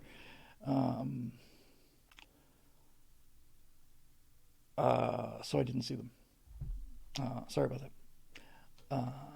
So anyway, that's just a little note. All right, so here we go. We're going to chew through a few more of these, and I'll probably just do a 2-hour show tonight because I'm moving some mail and I have some things to do otherwise to get things going. Second time asking from Judy Sheeks. Hi, Judy. Hi, Bill. I'm interested in your thoughts on this. I'm concerned about the NPVIC and very few people know or care about it. The National Popular Vote Interstate Compact has been gaining steam. States who've signed on it pledged to have their electors vote for the winner of the National Popular Vote. Essentially, it's an end run around the Electoral College. People who poo-pooed my concerns by saying it's unconstitutional neglect to note that almost all of Biden's executive orders have been unconstitutional as well, but he's issued them anyway. Further, there are already 16 states aboard the scheme, representing a total of just under 200 electoral votes, and the NPVIC is being presented in a number of states ahead of 2024. In my opinion, this is akin to the Soros DA's project, in that it's going on right under our noses and nobody's sounding the alarm. Ballotpedia.org has more info about this. As always, thanks for what you do. Thank you for that, Judy. And thank you, Ben Adams, for that super chat with just an icon attached. So the Electoral College is the remaining vestige of the tripartite separation of powers that is listed in the Constitution. The Constitution separates power 3 ways, and it does it 3 ways twice. It does it between the executive branch, the legislative branch, and the judicial branch, but it also does it between the federal government, the state government, and local government. That balance was destroyed by the 17th Amendment. The 17th Amendment provided for the popular election of senators. Well, who could be opposed to that? That's democracy. Prior to the 17th Amendment, one of the many progressive amendments, I want to say in the very early part of the 20th century, prior to that, senators were not elected by the people. You didn't get to vote for your senator. You got to vote for your state legislators, and those state legislators appointed 2 representatives to go to Washington, not to represent the people of Alabama, but to represent the state of Alabama, the state's interest. The people of Alabama and all the rest of them were already represented in Washington through the House of Representatives. The Senate was supposed to be about the power of the states. Senators were not there to look out for the people of their state. That's what the House is for. They were to look out for the power of the state. They were there to defend the state's power against federal encroachment. And once you make that a popular election, then it's just a question of it's a popularity contest. The states should not be beholden to this. If I had one thing to do, if somebody said, Bill, you have one amendment, what would you do? I'd have to think very seriously about whether I'd repeal the 16th or the 17th, but I think taking the long view, I would repeal the 17th, because if you repeal the 17th, you probably could get it back. I would repeal the 17th Amendment. I would have state legislatures send 2 senators to Washington to be representing the state that sends them, not the people, the state. That's all they're doing. They're watching out for encroachment on the power of the state. And when that went away, most of the balance of the Constitution that prevented accumulation in the center, it didn't directly affect the judicial, executive, legislative balance, but it did completely destroy the federal, state, and local balance. So now the federal government gains more and more power, and there's nobody to stop them except for conceivably the governors. The reason they want to eliminate the Electoral College is because the Electoral College, look, what they're trying to do is and this is why this stuff is so easy to defend, and we don't do it because we're just so bloody incompetent at it. The reason we have a bicameral legislature, the reason that we have a legislature that has two camels in it, is because of the conflicting interests, not only of the original colonies, but the conflicting interest that exists in any kind of an arrangement where you have large, powerful majorities wanting to form a compact with smaller, less powerful organizations or whatever. The reason that we have a two-part Congress is because when they were trying to form the United States, big population states like New York said, "Hey, let's just have a House of Representatives. The more people, that would be fair, right?" New York is basically saying to the Constitutional Convention, "Yeah, let's just have a House of Representatives. That way, people get to vote, and we have our representation. Hooray!" And then Rhode Island says, "Well, isn't that swell? That works out real well for New York. New York probably had the population of 6 or 7 states, so you like it because it gives you dictatorial powers as the state of New York. What about us? Well, we could give every single state 1 vote or 2 votes. Let's say everybody gets 2 votes. There is no House of Representatives. Every state gets 2 votes. That's our Congress. Now New York is the one on the defensive and says, okay, well, that's not fair. We have 7 times the population that you do, and you're saying we get the same amount of representation as you? That's kind of nuts. So what are we going to do? Well, one or the other. Couldn't have one or the other, so they picked both. So the House of Representatives is based upon your population. California has more residents than Montana, and so California has a lot more power in the House of Representatives. But for Montana to not be strangled by this arrangement, Montana has 2 senators, and so does California. And that means that they are equal power in the Senate. Now that power still exists, but the people sending them there are not the same. Now it's a popularity contest. Nobody's going to Montana. Well, some of them are. California senators are not there to represent the power of California against the federal government. They're all progressives. They want everything concentrated in the federal government. The distribution of power is what the Constitution is about. The reason America works is because we understand that human nature is corruptible, and the founding fathers figured out a perfectly balanced way of distributing these powers so that nobody could accumulate too much of them. And then through their rhetorical skill and their ability to frame an argument, the progressives in the early 1900s said, well, shouldn't the people decide who our senators are? And nobody had the guts or the sense, well, nobody effective enough anyway, to say, no, that's not it. It's not a democracy, it's a republic.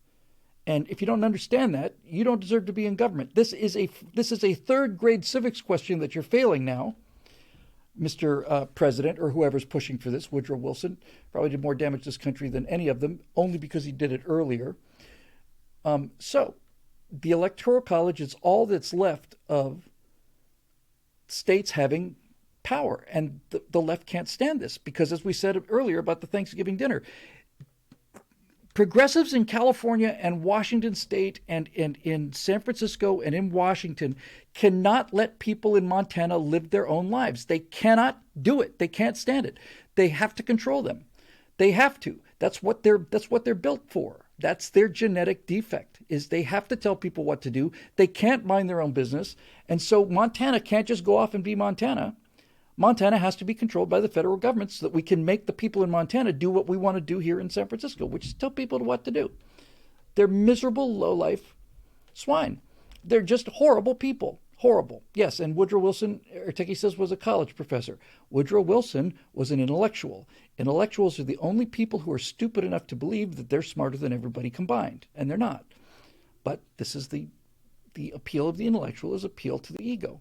Look at me. I'm one of the smart people. How do we know that you're one of the smart people? Well, because I agree with what all the other smart people say. Do you even understand what they're saying? No, but I agree with them.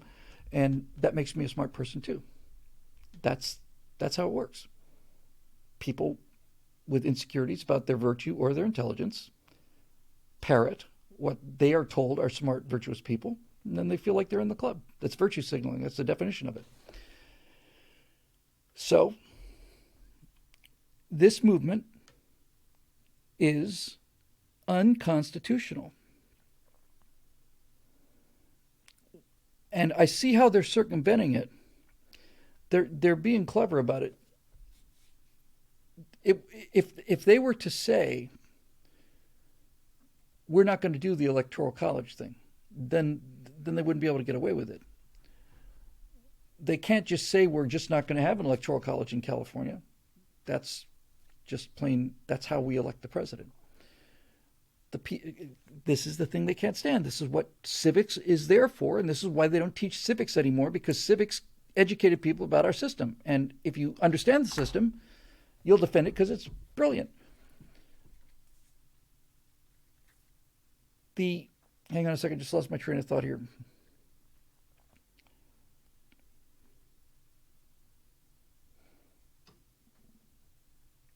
No, just flew out of my head. In any event, we have now thrown the system so badly out of balance that this power grab is taking place everywhere. There we go. Mick from Vic says, there are some ideas so absurd that only an intellectual could believe them. That's George Orwell. I like him better every single time I hear that name. He got it better than anybody else in the world.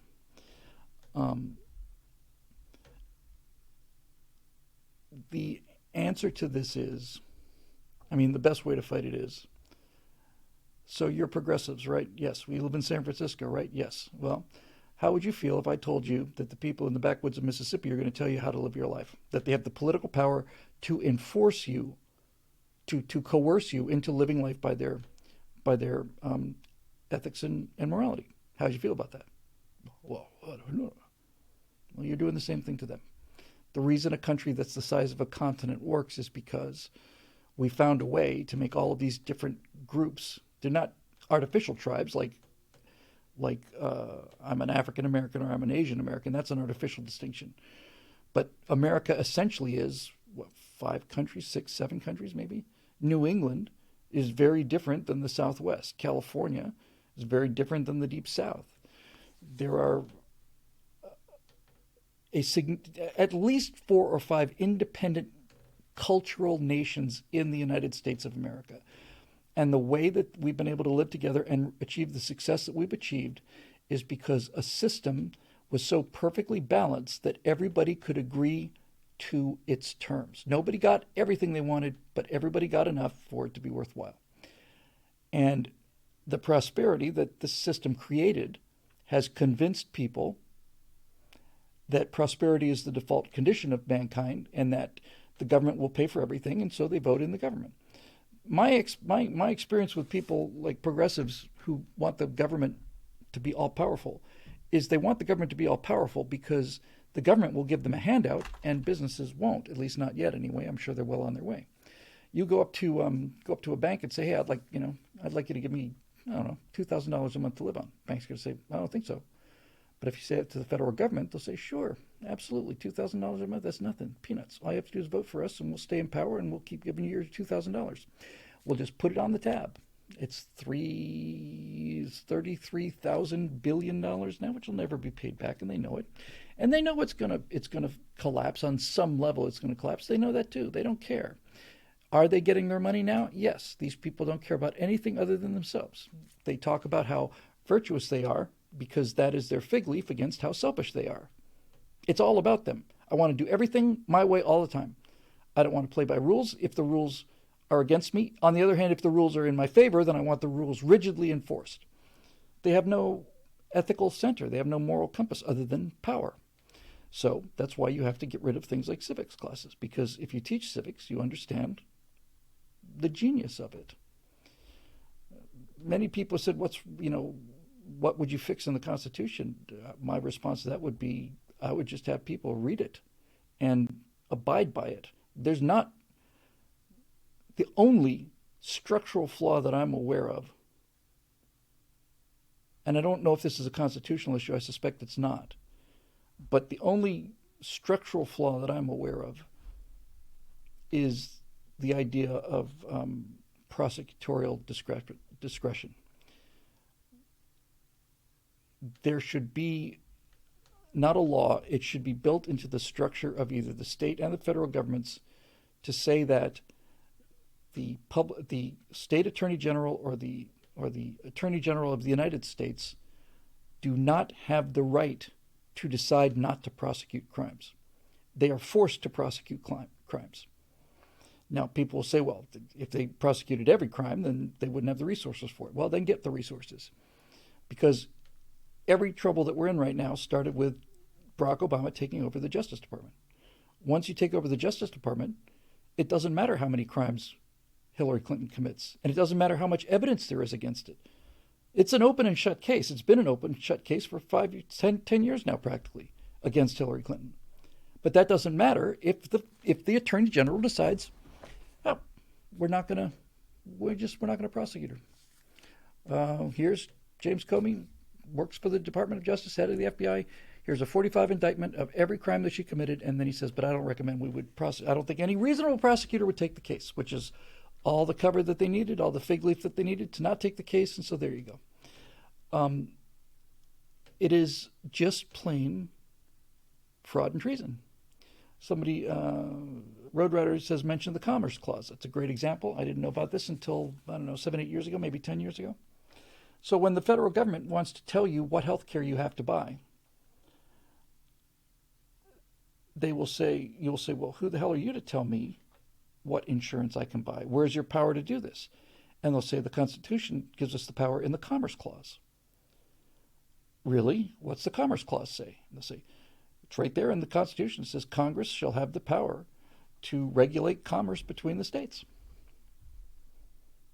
That's what it says? Yeah, that's what it says. Is there anything else there? You probably don't need to pay attention. No, I'm actually curious. Can I see the actual document? Yeah. Okay, so I'm reading the Commerce Clause here as it's written in the Constitution, and you're right. It does say that, but it doesn't say that with a period. It doesn't say Congress should have the power to regulate commerce between the states, period. It says right here, you can read it as well as I do, Congress shall have the power to regulate commerce between the states, foreign powers, and Indian tribes. So you're not talking about interstate commerce. You're saying that Congress has the power to regulate commerce between the states. What they're basically saying is Alabama cannot cut a deal with a foreign power that Montana can't cut. They are regulating the commerce of the states, not of the people. And this is the thing where, it's easy to win the argument. It's just, they're immune to logic. The Constitution is exceedingly perfectly clear. And a lot of this is due to Gouverneur Warren and the Committee on Style. They had all these great ideas. So how do we put them in terms that everybody will understand them? That's the Committee on Style. And so in order to make everything clear, they were consistent. They were very consistent. In the Constitution, they refer to, I said the government's divided 3 ways, horizontally and vertically. The judicial branch, the legislative branch, and the executive branch. Okay, that's clear. But when they were talking about the vertical separation, they were crystal clear too. They said the United States, that meant the federal government. The states, they said, were the states and the people. The only 3 levels that are ever referred to in the Constitution are the United States, the federal government, the states, meaning Georgia, and the people. So if the Commerce Clause meant what they say it meant, in other words, if the founders intended what these criminals are arguing that they do it, no, it's right there. It says Congress shall have the power to regulate commerce. Then what they would have written is Congress shall have the power to regulate commerce among the people. That's what they would have written if that's what they'd intended. So that's not what they wrote. Between the states, foreign powers, and the Indian tribes. So basically, folks, Unless you personally are a state, a foreign power, or an Indian tribe, they've got no business to tell you anything about anything, and they know it. They know it. This is why they. Why do you think they named the dole, the handout? Why do you think that where do you think they got the constitutional authority to hand people money from the Treasury? Where did that come from? It's not in the Constitution. So, again, these are masters of rhetoric and setting up the argument. So, they didn't call it the Give People Money program. They called it welfare. Why did we name our social program welfare? Why did it get the name of welfare? He's on welfare. In Britain, the slang term for it is the dole. Why didn't we name it the dole? Well, better question is, why did we call the program to hand out free money to people welfare? Well, they named it welfare because in the introduction to the Constitution, it talks about providing for the general welfare. See, it's right there in the Constitution. We have to provide for the general welfare. We have to provide welfare to people. Well, first of all, if they meant from the preamble, look, the preamble is an introduction. The preamble says, welcome to the house that we're in. Here's how things are going to work, right? That's not the law. That's not the rules. The rules are separation of powers are very clear, and the allocation of Congress powers are very clear. And the general welfare meant the general good of the people. When they named it welfare, they did it specifically so they could say that's what authorizes us to hand people money. The preamble of the Constitution. The preamble of the Constitution is a welcome to the house kind of thing. It's not a you can do whatever you want to in the house. It's like it's welcome here. So this is how it happened. We'll name it welfare. That way we can claim it's in the Constitution. It's not. Provide for the general welfare. By the way, these guys were so smart that they didn't say provide for the individual welfare. They didn't even say provide welfare. They said provide for the general welfare. So even if they go to this chicanery and outright fraud and lying by naming a program welfare to hand out money when that was not only not in the Constitution, pretty much expressly prohibited, the founder said the general welfare. That means that if you want to make the argument that the federal government has the ability to just spend money on people, then the general welfare means everybody. Nobody gets a check that I don't get. The general welfare means all of us. So even by their own miserable definitions, they're still basically lying. The general welfare means the general welfare. You're going to allocate $1 trillion for people to buy votes? Great. Make that $1 trillion available to the general public, the general welfare. That's all of us. We'll all get a check. That's not what they're doing. They're giving checks to certain people in order to get them to vote for them. And so that's how you defeat it. And so the people say now, well, we have to put in some kind of protection to make these people obey the Constitution. No. The founders thought about this too. Now we get to the problem. And I think I'll probably wrap up here. No, there's one more. I'll do one more and then I'll wrap it up. Who's going to enforce this stuff? Who's going to enforce these brilliant laws? Well, the founders thought about that. Should we have a constitutional police force? Should we have the judiciary? They never envisioned that the judiciary could overturn a legal act of Congress. The idea that the judges could declare something that was passed by the Congress as unconstitutional and nullify the law would have horrified them. The Supreme Court was supposed to be the Supreme Court. It's like if you take an argument to the top, how high can you go? It goes here. When these people have made their decision, that's it. They're finished.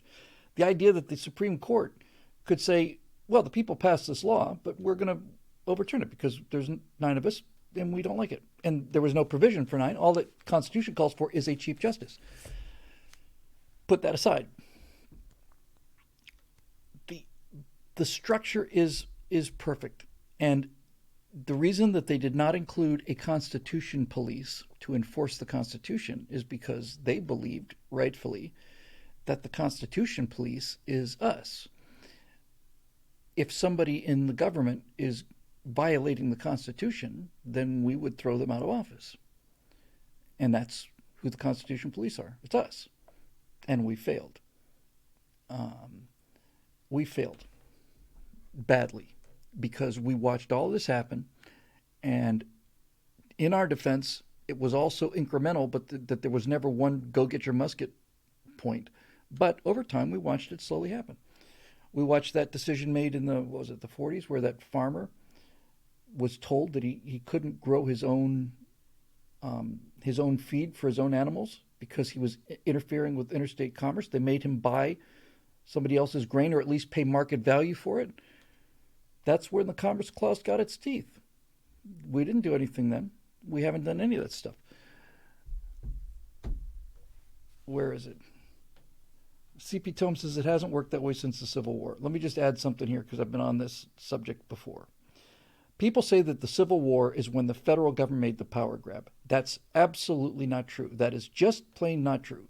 The power grab that happened from the states to the federal government did not happen as a result of the Civil War or in the aftermath of the Civil War. You're 50 years too early. The loss of states' rights against the federal government, the dissolution of the United States as a group rather than a single person, did not occur during Reconstruction. It occurred during the Progressive Era. The 17th Amendment is what took away the power of the states as states. It wasn't Abraham Lincoln. It wasn't the Union. It wasn't the Confederacy. It wasn't any of those things. After the Civil War was over, you still sent senators to represent the great state of Alabama, which was just up in rebellion, and all of it was working perfectly. It just happened 50 years later. And guys like Razorfist say it happened in the past, must have been Lincoln. Lincoln didn't destroy the power of the states. And the Civil War didn't destroy the power of the states, and the Union didn't destroy the power of the states, and the federal government didn't destroy the power of the states. The power of the states were destroyed by Woodrow Wilson and the progressive movement in the second decade, I want to say, of the 20th century. The 17th Amendment did that. You're 50 years too early. 60 years too early. If you're looking for when things started to come apart, that came apart in 16, 17, somewhere around in there for the 17th Amendment. So, there you go. Marisha says, still waiting for that razor fist response. Well, I've got other things as well, but we'll get to it eventually. This is interesting. Can I get a channel? Says, my son is active duty right now, saving what he believes is your freedom. He knows the truth. I have taught him well. Sir, I certainly don't need to tell you this, and I'm sure your son doesn't need to be told this either, but you might want to tell him on behalf of me and many other people here for what it's worth. It doesn't matter if he's protecting the freedoms of people who don't understand what freedom is. In fact, it doesn't even matter if he's protecting the freedom of people who mock him and mock the entire idea of freedom. What matters is he's protecting freedom. And even if there was no one in the country who would benefit from that, then protecting freedom is a cause worth dying for. But he's protecting the freedom of half the country that still gets it. And if half of the country doesn't, then that's a tragedy, but it's not in vain. As long as there are people ready to defend freedom, then there will be free Americans. And the problem is not coming from overseas, it's coming from inside. We need to get in gear and make sure that we still have a country that these brave men and women have a place to come home to. Looks like the place that they left for. He said, we love you people, that's why we do it. No greater gift than to lay down one's life for his friends. And and I'm not trying to bash this point in, but to be honest with you, it's even honorable to lay down your life for people who consider themselves to be your enemies, because you are not doing this for individuals or people. You're doing it for an ideal. You're defending an ideal. And it doesn't matter how many people believe in that ideal. It doesn't matter if there's one American left who believes in freedom and you're defending him. It doesn't matter if there's none of them. Defending the idea of freedom is in itself a moral good. And it's the highest form of moral good. So you can say you're laying down your life for your friends and for the people who get it, yes, and you may also be laying down your life for people who not only don't get it, but are actively trying to destroy freedom from within, and it's still worth doing because it's the right thing to do, period. I think that's really it. And I think that's really important. All right, so I'm going to do one more, and unfortunately it's not you, Eric, so perhaps I'll get you on Monday. Question from Road Rider. Scouring CNBC about financial bank failures as my 40K is getting cream right now, but that's not it. On the main page news, CNBC reports, quote, Westinghouse Electric Company announces a new small nuclear reactor, a notable step in the industry's efforts to remake itself. How about that? The question is the free market figuring it out as it always has? A non-governmental company, Westinghouse, is reacting to changes and finding a new way to make money? Yeah, they're owned by Brookfield Corporation, a Canadian alternative investment company, but hey, it's still not a government agency, right? And here's the link, and attaches a photo of the page just for kicks. And sorry about the skid mark mistake in the last episode. I didn't take it personally. It's a common enough assumption. This is the heart and guts of what I'm trying to do with this major Mace Mattingly thing that I know some people still don't understand. The reason I want to look at 2023 through the eyes of 1966 is because all of this stuff that's happened since then is self-imposed. It is self-imposed shackles that we put on ourselves. And there's no more dramatic case than nuclear power.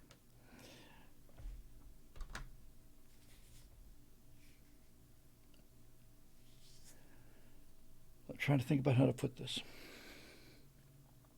So the first nuclear accident of any magnitude was 3 Mile Island, which killed exactly nobody. It was a scare, but the backup systems worked.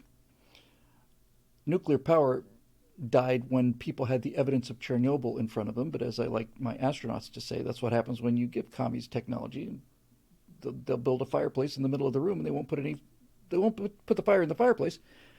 They'll just light a fire in the middle of the room. That's what they do because it's cheaper. And you got to catch up with the West under any circumstances. So that's what Chernobyl was. And in the case of Fukushima, you had a reactor that was built to withstand a 9.0 earthquake. I don't believe there's been a 9.0 earthquake. I don't know what the Great Alaska Quake was. I know for a certain fact that Los Angeles has never experienced a 9.0. The big one in LA is supposed to be 8.0, and it's a logarithmic scale. So a 9.0 earthquake, building it to withstand that is a very reasonable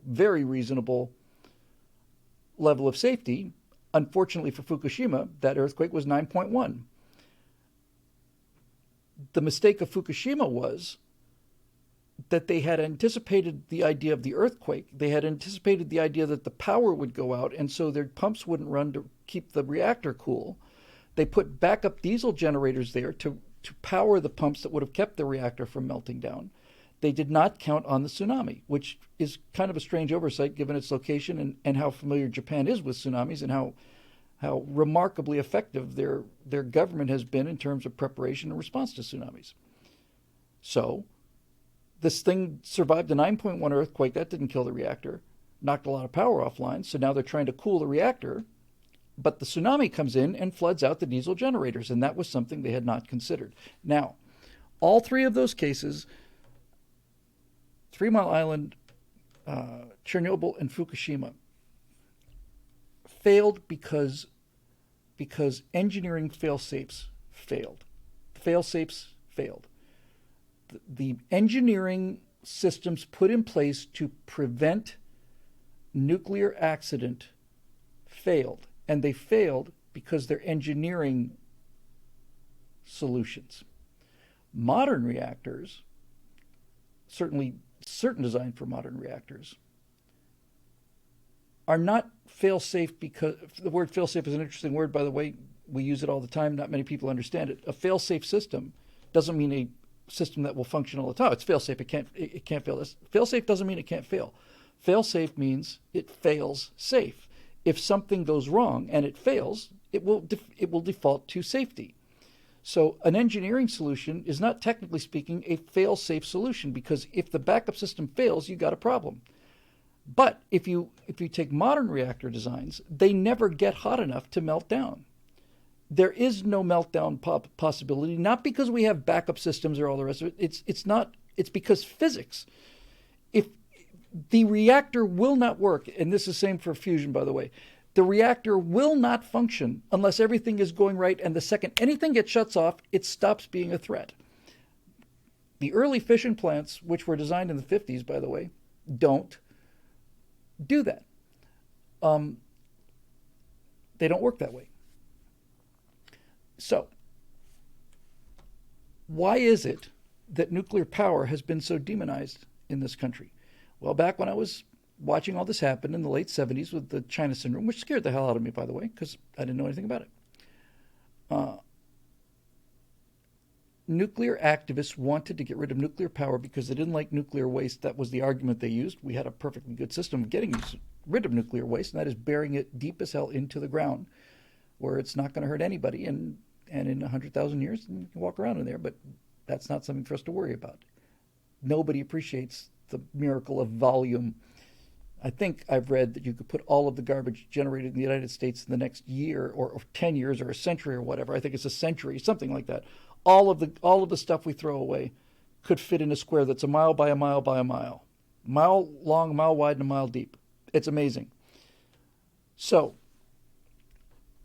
in the beginning, people feared nuclear reactors because of the nuclear waste and because of things like a breakthrough in the containment and radioactive fallout. But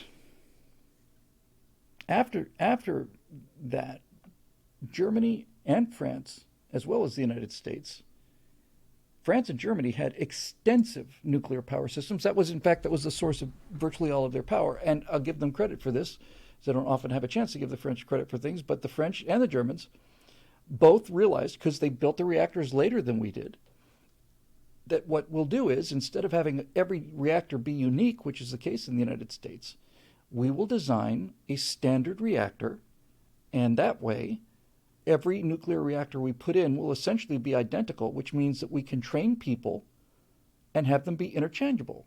Once you get trained on that reactor, you're as good as every other reactor. It's a smart way to do things, right?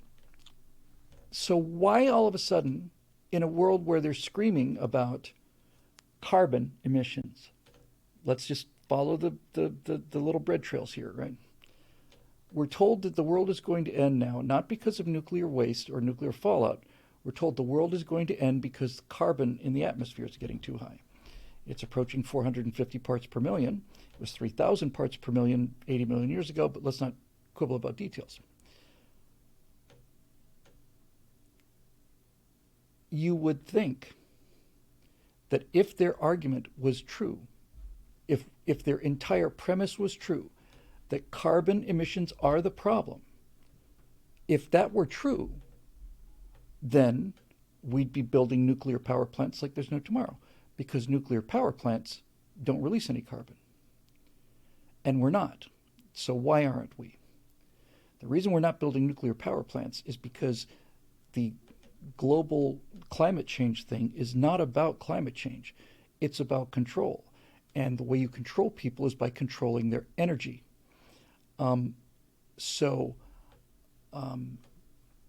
Thank you for that, Cody, for that super chat. I'll get to that next week or something. But thank you. He says he gave me the source for Razorfist anti-Lincoln tirade. But back to the issue. If they were really in favor of human civilization and freedom and democracy and all the rest of it and the people, then they should be knocking us over in order to build nuclear power plants, because nuclear power plants would mean that everybody gets not only energy, they get inexpensive energy, and there's no carbon. So why is it that we're not going to nuclear power plants? Because it's not about the carbon, and it's never been about the carbon. It's about controlling the masses. And the way you control the masses is you take away their power, their energy. Civilization, energy is civilization, civilization is energy. That's what makes civilization. The reason we're talking now amongst each other in real time and also through the miracle of storage is because of energy. And the reason that we don't have to carry our water up from the river or go down to the river and wash our clothes is because of energy. Energy is civilization. They don't like this. If we have abundant energy, then there is a middle class. And if you have a middle class that has abundant, relatively inexpensive energy, then they'll invent things like Apple computers or SpaceX or whatever, and then they'll go off on their own way. Next thing you know, they're going to be making tons of money, and they won't be voting Democrat. So we have to find a way to control their power. If we can control the power, then we can control them. And so that's what this is all about. That's why they're not talking about nuclear power, because it's not about the carbon. It's about getting us, not them, it's about getting us to eat bugs in the dark. That's the goal. That's the goal. And if you don't understand that, then you haven't been paying attention. The climate change issue, they lost the argument a decade ago when they decided it was no longer about global warming, it's about climate change. Because global warming is something that can be proven or disproven. Climate change is something that happens all the time. Climate has never been the same. It's changing constantly. So once they said we got to stop this climate change, it's basically like saying we got to stop it from raining, and we got to do everything we can to stop it from raining. Right? So now all of this stuff is all about limiting your choices and your freedom. You won't be able to buy a gasoline car because it's bad for the environment. Shortly after that, you won't be able to buy a car at all because it's bad for the environment. You'll have to ride on a train or a bus or something else that they can control. And pretty soon, they'll start scaling those things down too. In the Soviet Union, you had to wait 10 years for a car, or 20. And it's not that the Soviet Union couldn't make more cars. It's just that the Kremlin didn't want Soviet citizens to have cars, because if they have cars, they can go wherever they want to, and they'll start getting, uncomfortable, inconvenient ideas about, why are you telling me where I can go? The Soviet Union, and Russia today still, has internal passports. I don't know how many people know that, but they have a international passport to allow them to travel to other countries, but they also have internal passports that they have to show when they go from one part of Russia to the other. That's how we control people. The whole reason for our success is that we didn't control people. We just let them do their own thing, and that's why we have the B-70 Valkyrie in a museum. It used to be outside. My friend Phil said he saw it outside, and it's heartbreaking. It's just getting worse and worse. They finally brought that big, beautiful bird inside, so at least it's not corroding away now. But this is what happens when you let people do their own thing. So anytime you hear this, and now you have two generations that are utterly convinced, thank you for the super chat there, QC. Energy is civilization, he said. He's absolutely right. And 1968 Camaro SS is right. Can't have people getting uppity. Nope. Democrats have been doing their best to keep people on plantations and not get uppity since there's been a Democratic Party. So that's where that lives. It's about controlling you. And when they start talking about things like eating bugs, and that, well, why are we even having this discussion about eating bugs? Eating bugs is disgusting. Well, it's not as disgusting as you think it is. It actually be very delicious. The reason we're having to ask you to eat bugs instead of steak is because cows emit too much methane, you see? And if we allow you to eat steak when you want to, then that'll kill the planet. And since we don't want to kill the planet, we all don't want to die or drown or burn, whichever one comes first. That's why you have to eat bugs. You have to eat bugs because if you eat cows, you'll kill the planet. And people believe this. People believe this. People believe that the world is getting more and more precarious. I mentioned this, I don't know when I mentioned it. It might have been on the last show I did. I don't remember when I mentioned it. But I recently, I guess it was on one of the right angles, maybe the backstage show. Nice thing about being on an airplane for 5 hours is you get to watch 5 or 6 movies at the same time. If they've got the movies in the back of the seats, you get to watch 5 or 6 films at least at the same time. And so you get to see films that you wouldn't otherwise watch. And one of the films that I got to see when I was flying back, because the person across the aisle from me had that playing on their screen, actually there's a person in my row, not next to me, the next person over. They were watching Training Day. Data point here.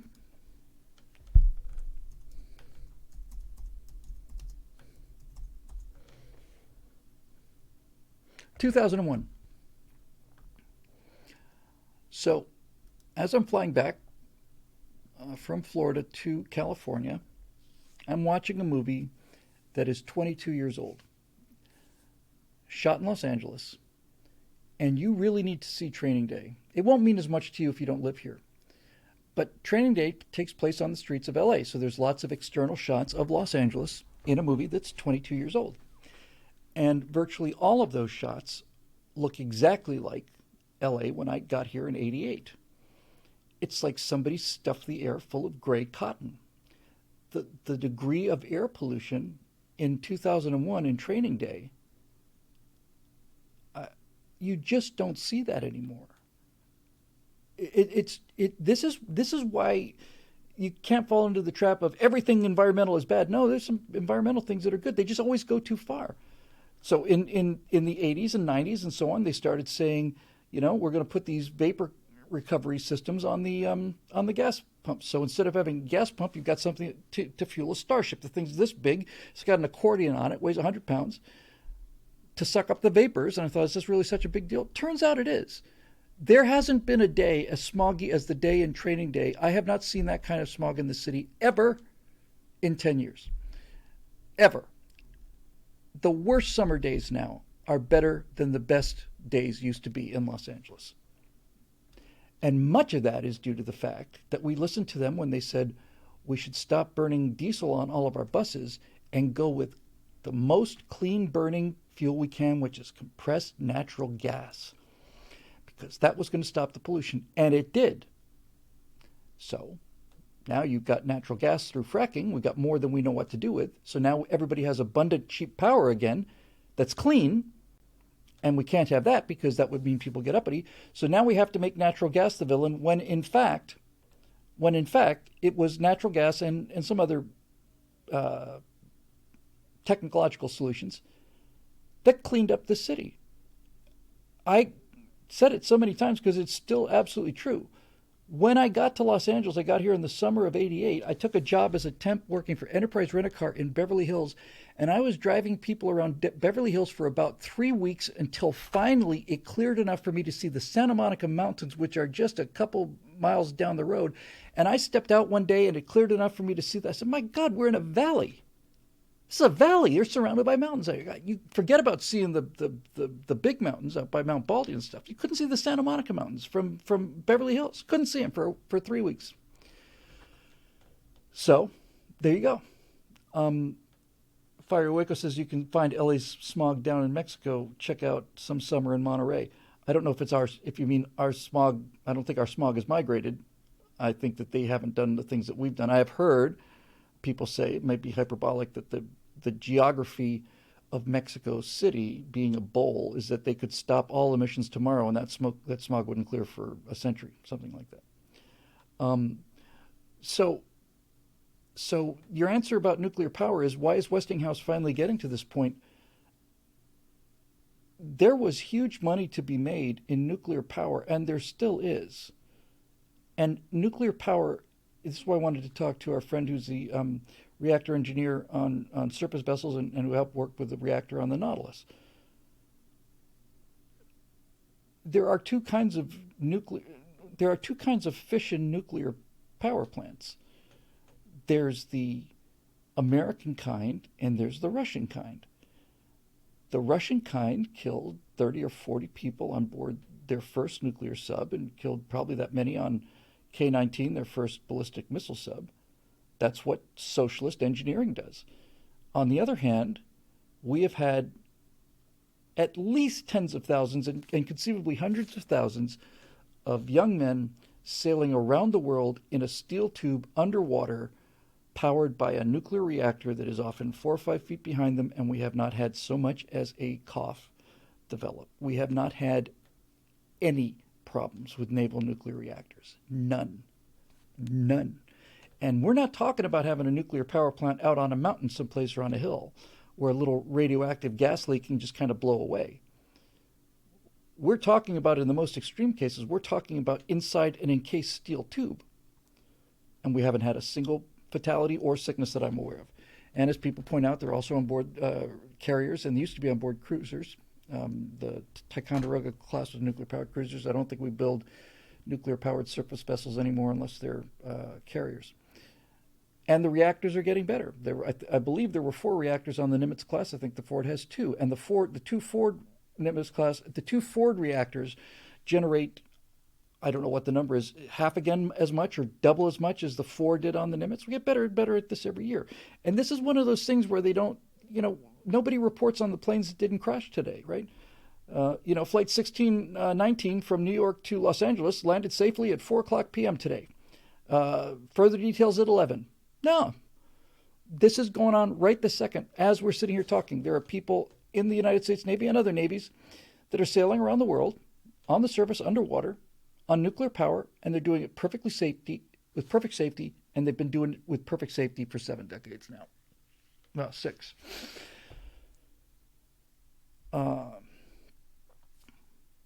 So it's not about, we could solve our energy problems immediately, and not just solve them, but solve them in a much better way. Right now, our number one vulnerability as a country is our electrical power grid. A single atomic bomb detonated in orbit at the right position could knock this country back to the Stone Age. And as my friend Frank Gaffney, who's all over this, pointed out, that none of these transformer stations, none of the power relay stations are built to a common standard. In other words, some of these transformers weigh hundreds of tons, and no two of them are the same. So we don't have a shelf full of things to replace in that case. If we lose that power to an EMP, we're going to be without electricity for anywhere from 6 months to 2 years. And you don't need 6 months to have everything fall apart. You lose power for 2 weeks in the whole country. If you lose power in 2 weeks in a hurricane situation, you can get supplies in there. But if the whole country goes down, no. Would a competent government be spending money on things like stockpiling these things and positioning them where they could be put in place rapidly? Yes. If the country were run by Mormons, for example, we wouldn't have a $33 trillion debt. We'd have things like standardized transformers where they're supposed to be. But no. So we're just going to be like the Titanic. We didn't sink yesterday. We didn't sink today. Hopefully we won't sink tomorrow. We're going to just keep on going and hope everything works out well. But there is a solution to this, and the solution is to, instead of having some nuclear power, I want to say that it wasn't Diablo Canyon. What was it?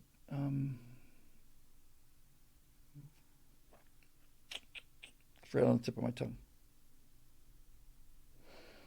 The 2 reactors that are right down by Camp Pendleton.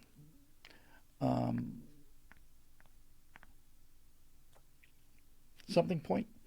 Anyway, those 2 reactors have been offline for, 6, 7, 8 years now or something. San Onofre, thank you. I think that's it. Those reactors were producing 1,600 megawatts of power. 1,600 megawatts. I'm not sure if that was each reactor or the total output for the plant, but it was 1,600 units. They shut those down, and they replaced them with a solar power plant that generates 20 megawatts. Not 1,600, 20. And it does it irregularly. Now, that 1,600 megawatts of power gets sent from this enormous reactor to a central power distribution plant and then goes out to everybody. And all of that transportation system the electrical transportation system is vulnerable. One of the scariest things that have happened in this country, nobody talks about it because nobody knows about it. I heard about it from Frank Gaffney, but several years ago, a number of people shot up a transformer station in Silicon Valley.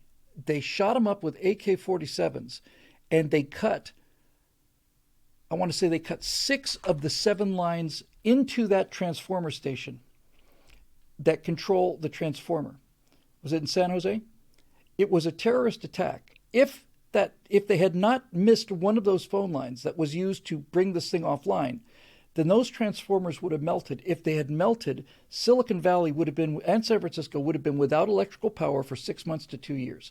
And it was a coordinated attack done by numerous people who knew what they were doing. They went in, they cut those cables, they cut the right cables, then they shot up the right things with just regular AK-47s, and they damn near knocked the American tech industry out of action. And I used to be horrified by that, but now that I've actually said it out loud, I kind of wish they'd succeeded. And AirTech says there have been at least 2 more of those attacks. So instead of having a 1,600 megawatt power plant that's 60 miles or 100 miles or 200 miles away from us, wouldn't it be better to have a 20 megawatt power plant that like powers, this is the Santa Monica power plant, or it's the Burbank power plant. Yeah, it's 30 megawatts, powers Burbank. Doesn't do anything else, just does Burbank. Or what if you had a 5 megawatt reactor or a 10 megawatt? I'm sure there's a size that where you no longer can build it because it's just too small. It doesn't really work out economically. Why not just, these things are about the size of a large water cooler now, and they cannot melt down, not because of their engineering, because of their design. If everything fails, then it fails safe. And it's about the size of a big boiler or water cooler. You just bury it in the ground, put a swimming pool over it. That'd be great because water is an excellent shielding against any kind of problems. And now your neighborhood, you and 10,000 other houses, have your own power plant.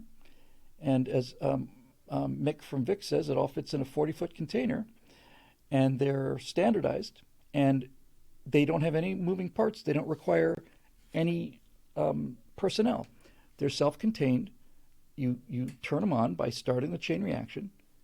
And then you bury them. And the beauty of that is that reactor is making, let's just say for the sake of the argument, it's making 25 megawatts all the time. It defeats the kind of thing that a certain generation like my generation heard all of our lives, which is our dad saying, I'm not heating all of outdoors, or I'm not air conditioning all of outdoors, or I'm not lighting all of outdoors. Turn off the light, turn off the air conditioning, turn off the heater. Don't leave the doors open because electricity costs money. You have your own reactor buried out there. You can heat the outdoors. You can light the outdoors. It doesn't care. It's going to make that power whether or not you're using it. So you might as well use it. Why not heat all of outdoor neighborhood in Minnesota? You could. It's going to make that power whether you use it or not. Why not? You have a world like that, and then all of a sudden the socialists have no control over you whatsoever. None. Right? I'm just going to go out and do this. Where are you going to find the energy to it? I'm just going to get it from a local reactor. You don't have to approve it. I don't care who you are. You're in Sacramento. You got nothing to do with me. I'm going to use the reactor that we have in the backyards here in Studio City. So I'm going to use the Studio City electricity. There's more than we can use, so that's what I'm going to do. And if that reactor goes down, then you still have a backup power supply to get other power to them through lines.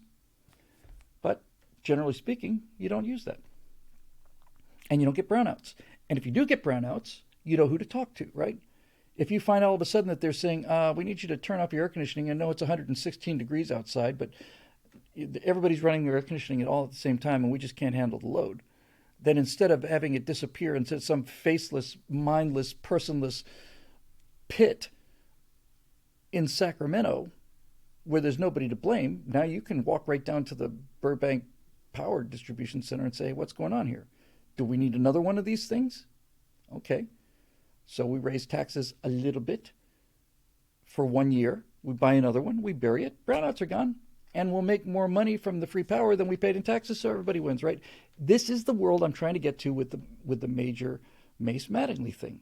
None of these things are hard. They're simple. And none of them are experimental. We've done all this before. It works. We just don't do it because we listen to these weenies and these D-bags and these neurotic lunatics, and we're hypnotized by them somehow. So yeah, that's it. Assassin of the Gray says, but brownouts are part of California culture, says Nancy's nephew. You're joking, Shirley. Surely you're joking. Gavin the First did not say that. His Royal Highness did not say but brownouts are part of California culture. For real.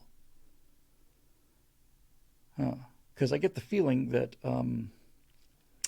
that for Gavin Newsom, he doesn't get power brownouts. I got a pretty good feeling that Gavin Newsom's house is a secure energy supply, and if power does go out, he has backup generators which pump a lot of carbon in the atmosphere. But it's okay because of him, because he's on a different level than us. He's a leader. He deserves to have stake and armed guards and electricity, all the things that we can't be allowed to have, because if we have them, then how the hell can Gavin Newsom claim that he's better than us? How can he feel better than us if he eats steak and we eat steak? How can Nancy Pelosi feel better than us if she has electricity and we have electricity? Or Dianne Feinstein has the ability to defend her life with guns and we have the defend it. What's the point of being an elitist if the people you're being elite over have the same standard of living as you? That's why it has to be destroyed. That's what it is. This is what they can't take. This is why Gavin Newsom let San Francisco become a pit of human feces. Because Gavin Newsom doesn't have to walk through the human feces, and you do. Back when nobody had to walk through human feces, when the city was being run kind of like a city, then what's the point of being the mayor of the city if you can't lord it over people by little things like that? Marisha Dark says, instead of tarring and feathering these people, we should waterboard them with bugs. I just think we should make them... My punishment for Newsom and Pelosi and all the rest of them is to rigidly enforce upon them the lifestyle that they've insisted and voted upon for us. That's all I want. That means that Newsom never gets to go back to the French Laundry, never gets another $600 dinner. He eats bugs for the rest of his life, and so does everybody else who's promoting this kind of thing. No more steak for you, Gavin. That's what we're going to do to you. The cruelty of our punishment is overwhelming. We are cruel enough to make you live by the rules that you wanted to create for the rest of us. That's what your sentence is going to be. And you can, and Aratiki says, make him crawl the streets of San Francisco. Yeah, that's another good idea. You can go clean up the needles and the human feces. We'll give you a plastic bag, and because we're a kind people and we don't believe in cruel and unusual punishment, we'll let you have some gloves too. But other than that, you got your work cut out for you, so get going. Howard Johnson says, what a great name. I spent almost a year within a rock throw distance of the largest power generator in Iraq, and yet every day we completely lost power for 2 to 4 hours every day. Technology is not for everybody, folks. You know, I think that's one of the lessons of the 20th century and early 21st century is the technology is not independent of the culture that produced it. And if it's acceptable, it's not that the Iraqis don't have people smart enough to run the power plant. It's that the Iraqis accept the fact that they go without power for 2 to 4 hours every day. If they didn't accept the fact, then they'd fix it. And that's what they're trying to do for us here. The brownouts are getting us prepared for not having any power. Part of California culture, you know. It's why California is the laughing stock of the world, and why Californians are so rightfully hated everywhere.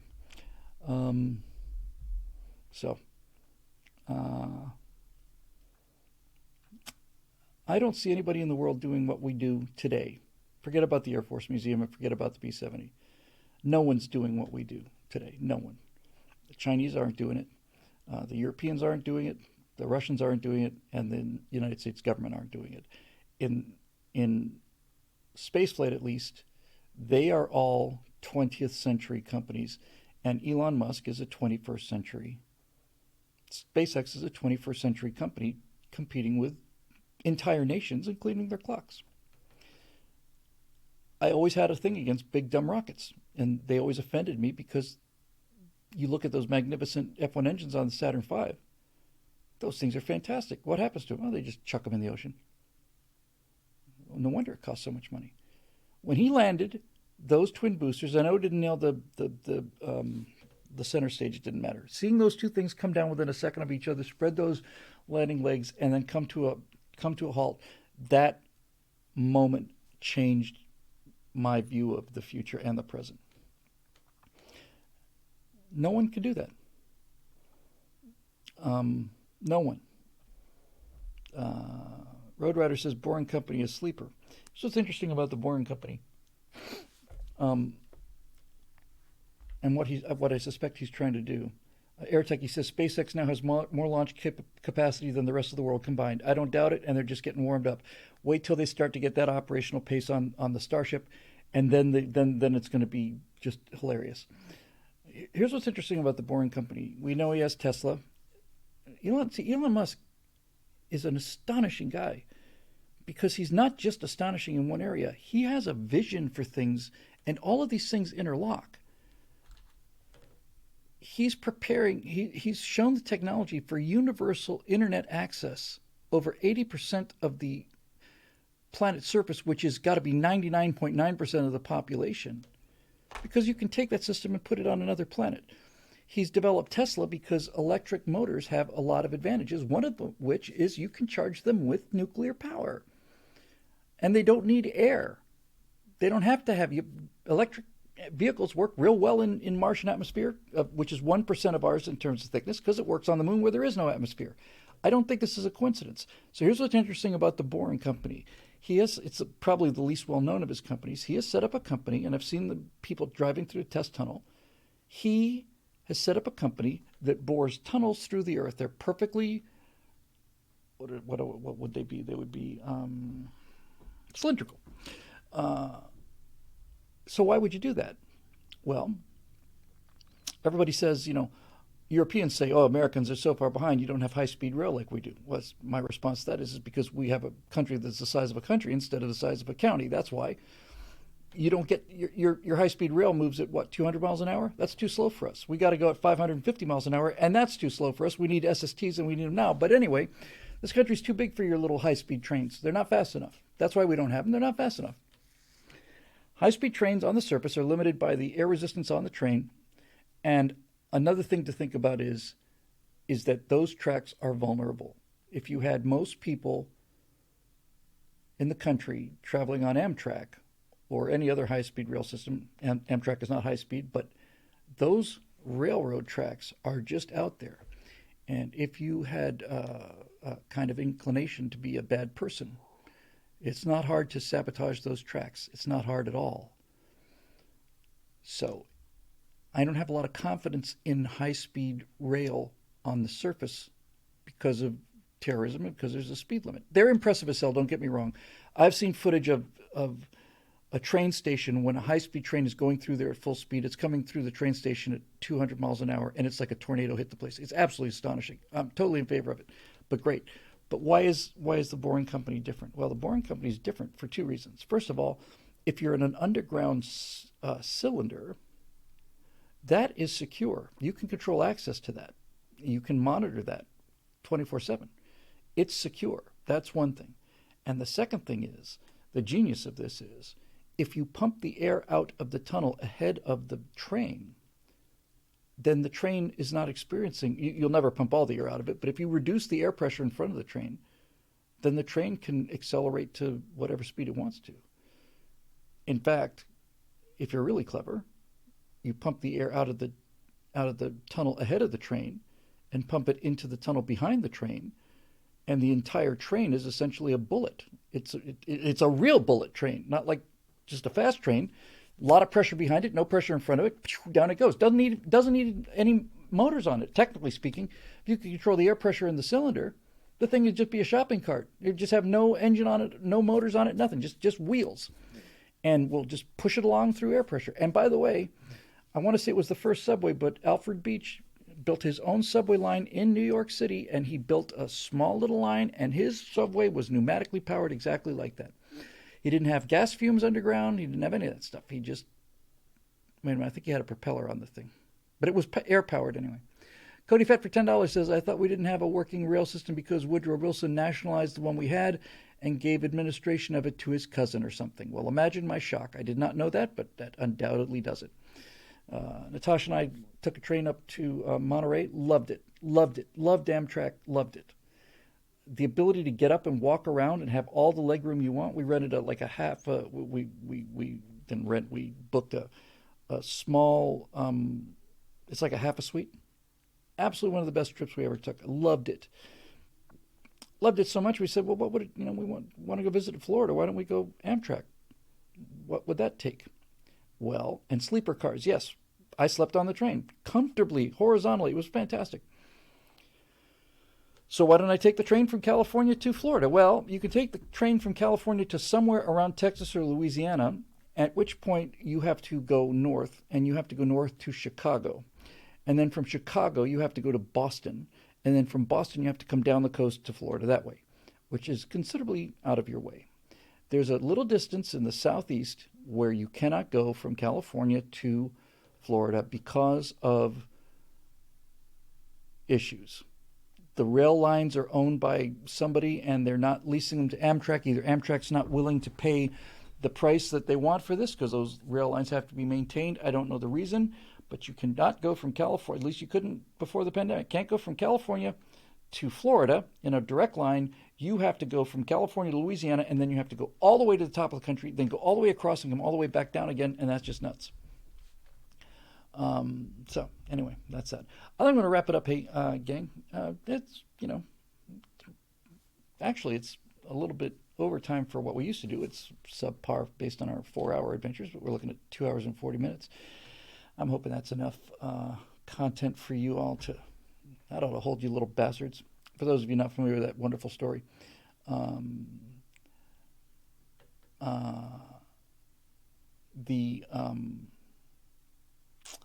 the horrors of growing up in the 60s and 70s were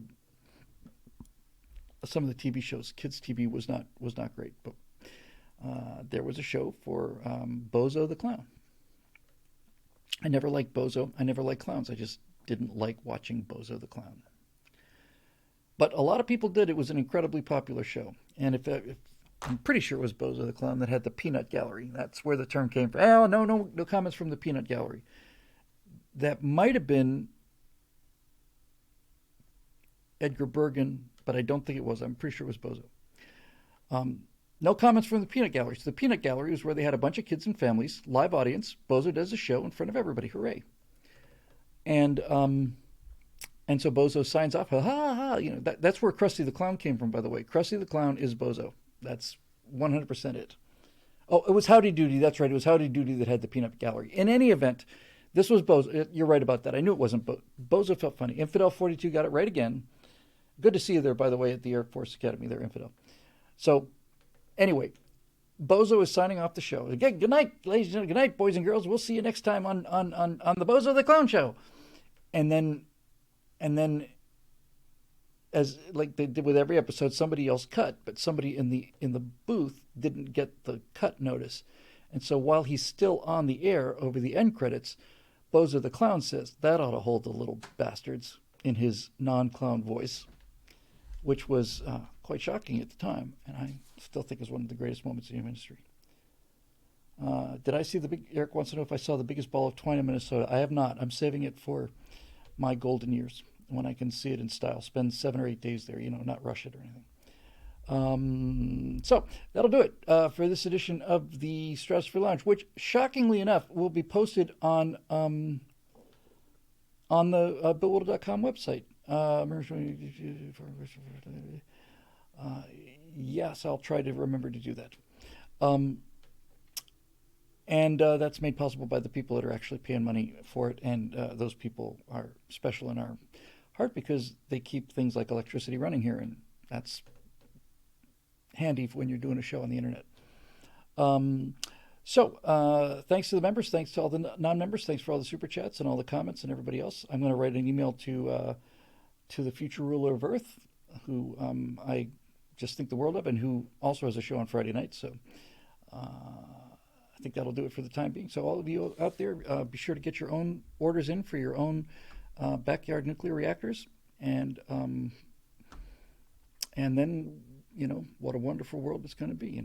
Spandex jackets for everyone. That's what I was promised, and that's what I demand.